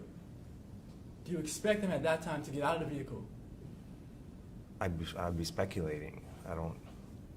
There's no reason for somebody to get out of the vehicle if the parking lot is full and there's nowhere to park. Oh, okay, I see what you're saying. You're saying the first time, since there was nowhere to park, could they have possibly gotten out while the vehicle was in motion? No. Well, yes, so yeah, I agree. So when they do find a parking spot, it's then that they get out of the vehicle. According to the video of the camera, yes. All right. I don't have any other questions. Okay, very good. So may this witness be excused? Yes.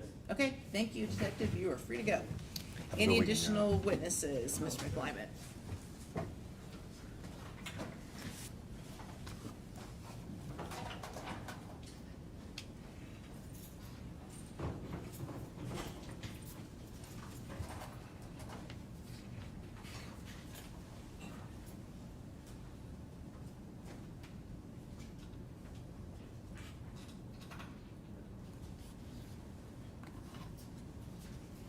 Any additional witnesses? No, Judge. Oh, okay. Okay, state any witnesses. No, Your Honor. Okay, so I'm gonna, again, I don't know why Lexus and Westlaw have a different 907.041 version. I really don't. But in looking at it specifically for our purposes, the pertinent subsection is subsection 5, which deals with the pretrial detention statute. And when comparing the one that's on Westlaw that I'm looking at, the one that the state apparently has, and the one you gave me, Mr. McClymonds, I would notice subsections G, K, L, M, and N are completely different in the two versions, and I can't explain it. I would note, Mr. McClymonds, in the version you gave me, there is no authorization for a motion for reconsideration. It's not contained in here at all. There's no right to it. So I don't know that you would want me to use the Lexus version because there is no language authorizing a motion for reconsideration. So based upon everything in front of me, I'm going to go with what I have. And again, 907.041 pretrial detention and release subsection K states as follows. A party may motion for a pretrial detention order to be reconsidered at any time before a defendant's trial if the judge finds that information exists that was not known to the party moving for reconsideration at the time of the pretrial detention hearing, and that such information has a material bearing on determining whether there are conditions of release or bail that will reasonably assure the appearance of the defendant as required and the safety of any other person and the community from harm. And this is what Judge Sabella had to say at the pretrial detention hearing, the initial one. He didn't specifically reference 907.041, but he did articulate the language, particularly from, I think it's subsection 5D, and he stated as follows. This is a circumstantial case, but I believe that there is strong circumstantial evidence, at least under a principal theory and perhaps a conspiracy theory. I am finding that there is a substantial probability that all three defendants, and Ms. Andrews was one of the defendants at that pretrial detention hearing, that all three defendants committed the dangerous crimes that they are charged with. I find that the factual circumstances of these crimes indicate a disregard for the Tampa community. I further find that there are no conditions of release available that are sufficient to protect the community from further risk of physical harm. So I will grant the state's motion for pretrial detention as to each of the three defendants. So, Mr. McLyman, let's start with you. First of all, what is the information existing that was not known to the moving party at the time of the pretrial detention hearing? And how does it have a material bearing on the determination that was made by Judge Sabella? Yes, so at the pretrial detention hearing, the judge has to make pretty much two findings. First is that whether there's a substantial probability that Alicia Andrews committed the offense. And then the second is whether there's a laundry list of other items in the statute that if one of these other items applies, then the pretrial detention statute applies and the court may hold, or at least the new statute says that the court shall hold the individual in detention. So that second part that Judge Sabella mentioned is that there were no conditions that would keep the community safe from Ms. Andrews. I know you're telling me I understand what 5D says. That's the pretrial detention. That's what gave him the authorization to initially hold Ms. Andrews in pretrial detention without bond. I'm asking you under subsection K to please identify for the record what are the facts or information that was not known to the moving party at the time of the pretrial detention hearing, and how does that information have a material bearing on determining whether there are conditions of release or bail that will reasonably assure the appearance of the defendant as required? Tell me what the new or what the unknown facts were at the time of the pretrial detention hearing. Right, so there's several things that Judge Sabella did not consider during that hearing. One would be... No, listen. I'm not revisiting the legality of Judge Sabella's order. I'm not an appellate judge. I'm asking you what was not known at the time of the hearing. Not that he overlooked it. If it's already in the record, I'm assuming he heard it and it factored in his decision. I'm asking you what was not known at the time of the hearing. Judge, I'm trying to answer the question. Okay. This is the third time I'm trying to answer the question. Okay. The things that he did not know, or the things that weren't presented to him, or the parties didn't know. One, the parents testified here today. That didn't happen at the other hearing. So the information that they provided today was not privy to the court previously.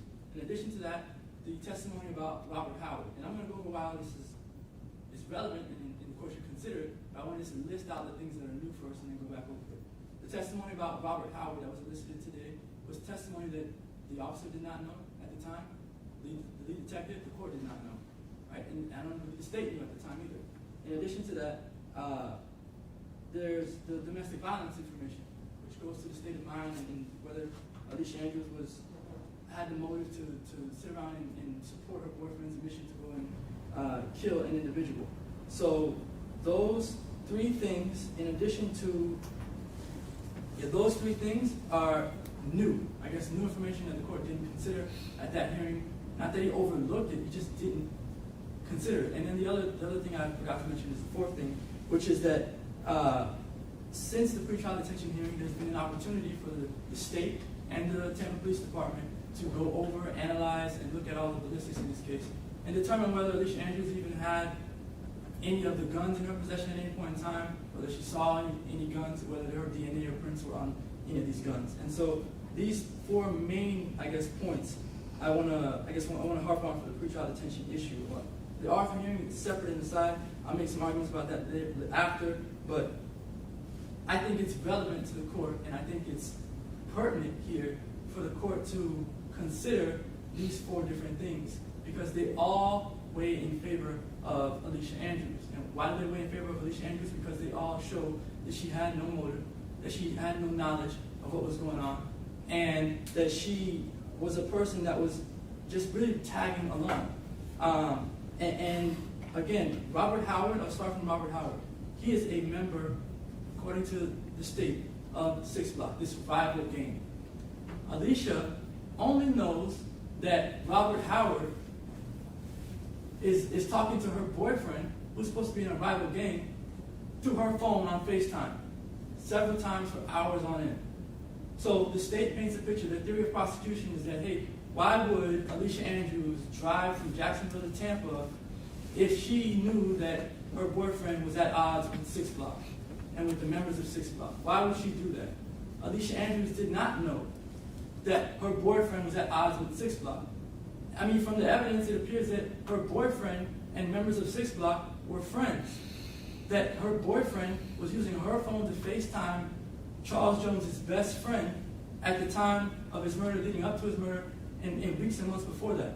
So from Alicia Andrews' standpoint, she has no idea that the Murphy brothers are even coming to Tampa. She has no idea that the Murphy brothers have their own issue with Charles Jones. She's coming down from Jacksonville to Tampa with this understanding that there is no problem between her boyfriend and 6 Block or Charles Jones or Robert Howard, his best friend. In addition to that, the whole idea behind the state's case is that Alicia Andrews is, her and Chance, they're together, they're thick and thin. She doesn't have any actual problems with 6 Block. She doesn't have any gang affiliations, any gang membership. She's not involved in any of the gang activity, the back and forth. No one from her family or her friends have died at the hands of a 6 Block member. So the only motive that the state has put forth for Alicia Andrews is that she's so in love with Isaiah Chance that she would do anything he asked her to do. That she would follow behind him, do this, do that, and she would even go as far as helping him to plot a murder. The evidence from the hearing that was not considered or known to the court before is that Alicia Andrews was being abused by her boyfriend at the time, abused by Isaiah Chance. And that this relationship that the state paints, this fairy tale relationship that they paint, is not accurate. And no matter how much the state wants to say that the friends didn't call the police, they didn't get involved, these things happened to Alicia Andrews. There's proof of it. We didn't make up text messages from the past. We didn't make up photographs, and we didn't pull a witness in here to perjure herself. These things actually happened, and they were happening right up until the incident of this case. In addition to that, her parents testified to that domestic violence. They testified that they learned of it just shortly before this incident happened. They didn't really know Isaiah Chance because Alicia Andrews kept some things from them about her relationship. And they testified, which is important, to talk about the environment that Alicia Andrews will be going back into if she's released. She has 2 families, a mother, a stepfather, a biological father, and a stepmother. 2 homes in Jacksonville, separate and apart from anything to do with Isaiah Chance. She does not live with him. She never lived with him. It's important for the court to know that. If we're releasing someone, we're not releasing them into similar or same situation that they were in prior to the incident in this case, that she's going into a situation where she's got support, she's got people that are going to be watching her, looking out for her, someone in the house with her the entire time, and as the court knows, we're asking for a form of house arrest in this case. So someone would be at the home with her pretty much 24/7, a supervisory figure. And in addition, the last part is the physical evidence in this case. And physical evidence is, in most cases, the most important thing. If Alicia Andrews' fingerprints or DNA were on a casing, or on a magazine, or on a bullet, or on a gun, anything, a mask that these individuals use, the brass catchers, any of that, if her DNA or fingerprints were on any of these items, you could say maybe that she knew that guns were involved, that she knew that someone was going to get killed. There's not a single piece of evidence that shows that Alicia Andrews touched or saw a gun during that night or at any point in time, because her DNA or fingerprints could have been left on any of those items at any point in time leading up to the murder or even after the murder. And there is nothing that shows that Alicia Andrews' DNA or prints are on any of these things. So those are the things that I guess the court is allowing me to argue at this hearing. Of course, again, the defense's position is that we filed a motion for an Arthur hearing as well, and that we should have been and should be allowed to get into much more than what we were allowed to get into today. And that the standard in an Arthur hearing is that the state has to prove by proof evident presumption great that Alicia Andrews is guilty of the crimes that she's charged with in order for the court to hold her. We're arguing that the state, even with the information that was elicited today, I mean, with limited information, it's, I guess, better for the defense because the state isn't able to prove proof evident presumption great that Alicia Andrews is guilty of these charges. So we're arguing that the state hasn't proved that she is entitled to a bond in that instance, and that had we been allowed to, let me just profit for the court, had we been allowed to question the detectives more about their investigation in this case, we would have learned that ATK is really not a gang at all. It's a group of kids who make music. That there are state witnesses who testify on behalf of on behalf of the state to testify to say that ATK is not a gang. They're state witnesses that have turned into informants for the state. Testify that ATK is not a gang. Several of them. Detective Nieder testified that he has never even had. He's the gang detective for JSO. He's never even had an informant talking to him about ATK. Everything he knows, and I would proffer, most of what he knows comes from off of YouTube videos. The state has turned over in discovery evidence of charts, organizational charts for these different gangs, ATK in particular. And in these charts, you see a hierarchy, you see a level of some sort of these different members and their names and their associations with these gangs. The chart that the state turned over, that the state used during the first pretrial detention hearing, is a chart that is taken from off of a YouTube video. And Detective Nieder uses these videos to come up with his conclusions. And we would have learned through Detective Nieder that Alicia Andrews is not like any of these other people who are involved in ATK, for the simple fact that when other people in ATK have criminal cases, their fees, their legal fees are paid. Alicia Andrews doesn't have any connection to these individuals. She doesn't know them.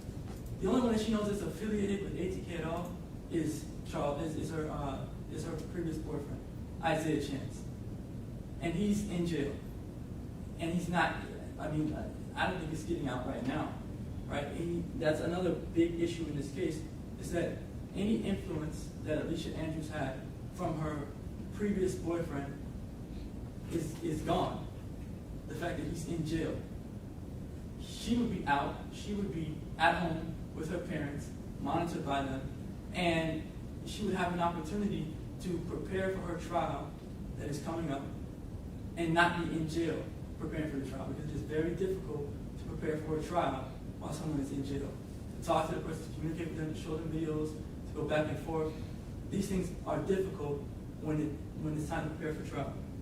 And so I'm asking the court to take into consideration the things that I mentioned that are different now from the first pretrial detention hearing, the things that the court has an opportunity to hear and weigh now that the court did not have an opportunity to hear and weigh at the original pretrial detention hearing, and reverse the pretrial detention order in this case. But I'm also asking the court on a separate procedural vehicle to issue an order the state does not prove by proof evident presumption grade the burden that they have in this case, that Alicia Andrews is guilty of the crimes that she's charged with.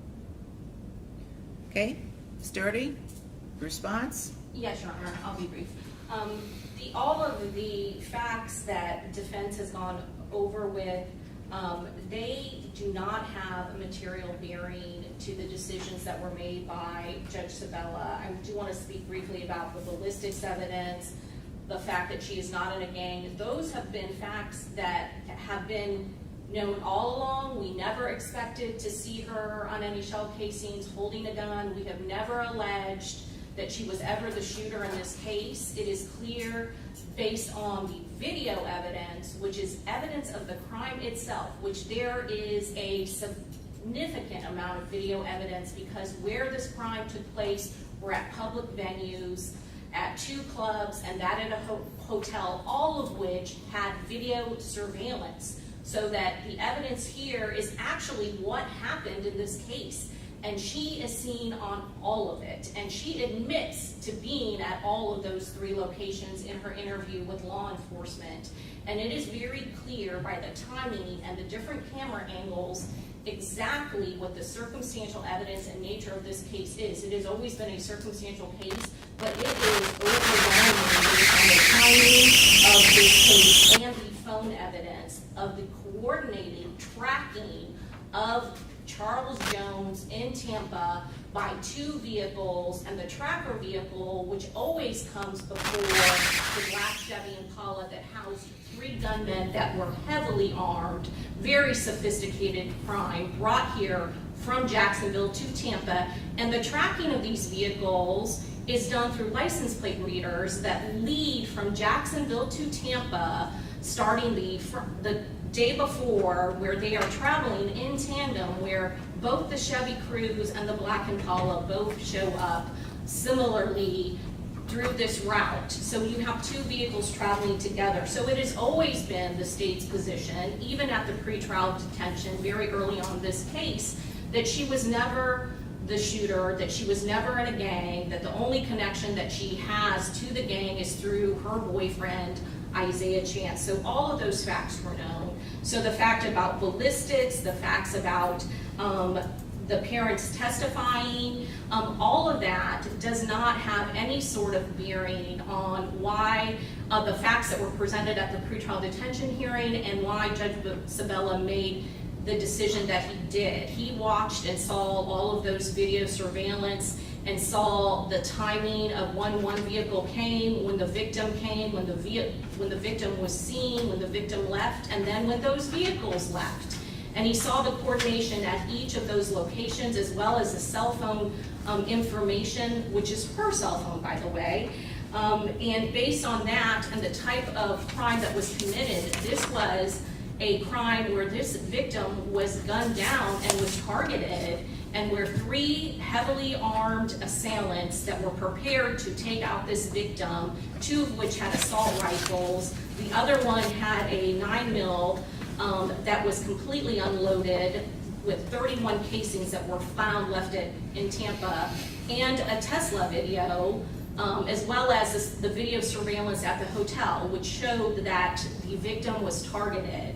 And all of that is a dangerous crime that she participated in as a principal. We have never suggested that she had a gun in her hand at any time, but that she clearly was tracking the victim along with her boyfriend based on what was seen on that video.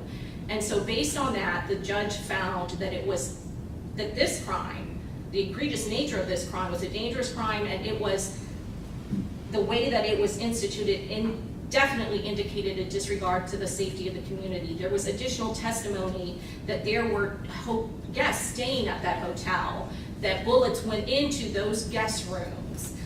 There were 2 guests, in fact, where families had been staying. I'm familiar with the facts, Ms. Doherty. We need to just stick to, listen, Mr. McClymonds raised 4 points that he said were not known. One is the ballistics. However, there was no ballistic evidence, I don't believe, that was presented, so that's nothing. Ballistics did not play a part in Judge Sabella's decision because there was no ballistic testing done at that time and there was no evidence introduced as to that. The information regarding Ms. Andrews being a victim of domestic violence, that is new. And then Robert Howard, I'm what's your position on if that has any material bearing? Judge, it doesn't. Robert Howard was an eyewitness and was with the victim, and he was not very cooperative or did not give a full statement initially. We have since taken a sworn statement, and yes, he has tried to say that 6 Block or ATK, they're not gangs, but he is a member, and he's actually in federal custody for a manslaughter, not in federal custody, but he has previously been sentenced to a manslaughter for another death as a result of this gang war. So whenever you ask one of these members if ATK is a gang or 6 Block is a gang, they will say no, that it is not a gang, but that is not what determines what a gang is in Florida or how it is documented per statute. So it doesn't have any material bearing on why the judge made a determination that there was a need to protect the community, and that holding her that there were no reasonable means to or no reasonable conditions of release to adequately protect the community. It has no relevance or bearing on that whatsoever. The domestic violence judge, obviously, we're not contesting that that happened. Domestic violence should be prosecuted wherever and whenever it happens. She has never reported it. There was nothing ever that we could find to corroborate or not corroborate it until they listed witnesses. But again, under the state of Florida and the law, this is not a case where she is murdering or trying to defend herself against her attacker. Duress is not a consideration and does not excuse her participation in gunning or killing or murdering another individual, not anything having to do with her abuse. It just is not relevant. Okay. And was there any other fact? No, that's fine. So, okay, so based upon the testimony and the governing statute as I interpret it, first of all, with regards to the parents, I know they testified that they could basically monitor and provide a home for Miss Andrews, but the situation remains, she has no ties to Tampa. And that was articulated at the pretrial detention hearing, and that remains a fact today. She may have someplace she can live in Jacksonville, but she doesn't have a place here in Tampa. With regards to, so their contention that they could monitor her around the clock in Jacksonville does not have material bearing to me as far as Judge Sabella's original decision. The testimony of Robert Howard and the lack of ballistics or fingerprint or DNA, as well as the domestic violence information, again, I find those do not have a material bearing, and therefore I'm going to deny the defendant's motion for reconsideration for release pursuant to 907.041, the pretrial detention statute. Now, if you would like to make your Arthur argument, please do.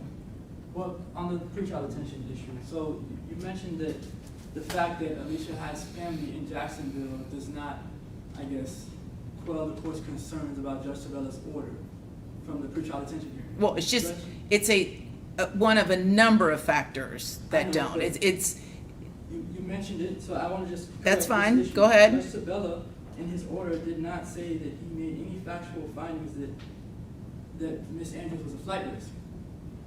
What his order says is that I find that the factual circumstances of these crimes indicate a disregard for the Tampa community. So if she's at home in Jacksonville, then his factual findings of her being in Jacksonville would be fine. And then he further says, I further find that there are no conditions of release available that are sufficient to protect the community from risk of physical harm, not to prevent her from, or to keep her from coming back to court. And there's a distinction there, a clear distinction, because he could have made a factual finding that he says, or that he believes that there's no condition that could have her come back to court.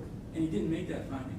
And so when I discuss, or when we bring up the evidence about the parents being in Jacksonville, that doesn't negate anything that, or it doesn't harm Alicia Andrews in relation to what Judge Sabella issued during the ruling he issued during his pretrial detention. again, I find it does not have a material bearing on Judge Sabella's initial ruling. So do you want to make your argument for the record with regards to the Arthur factors?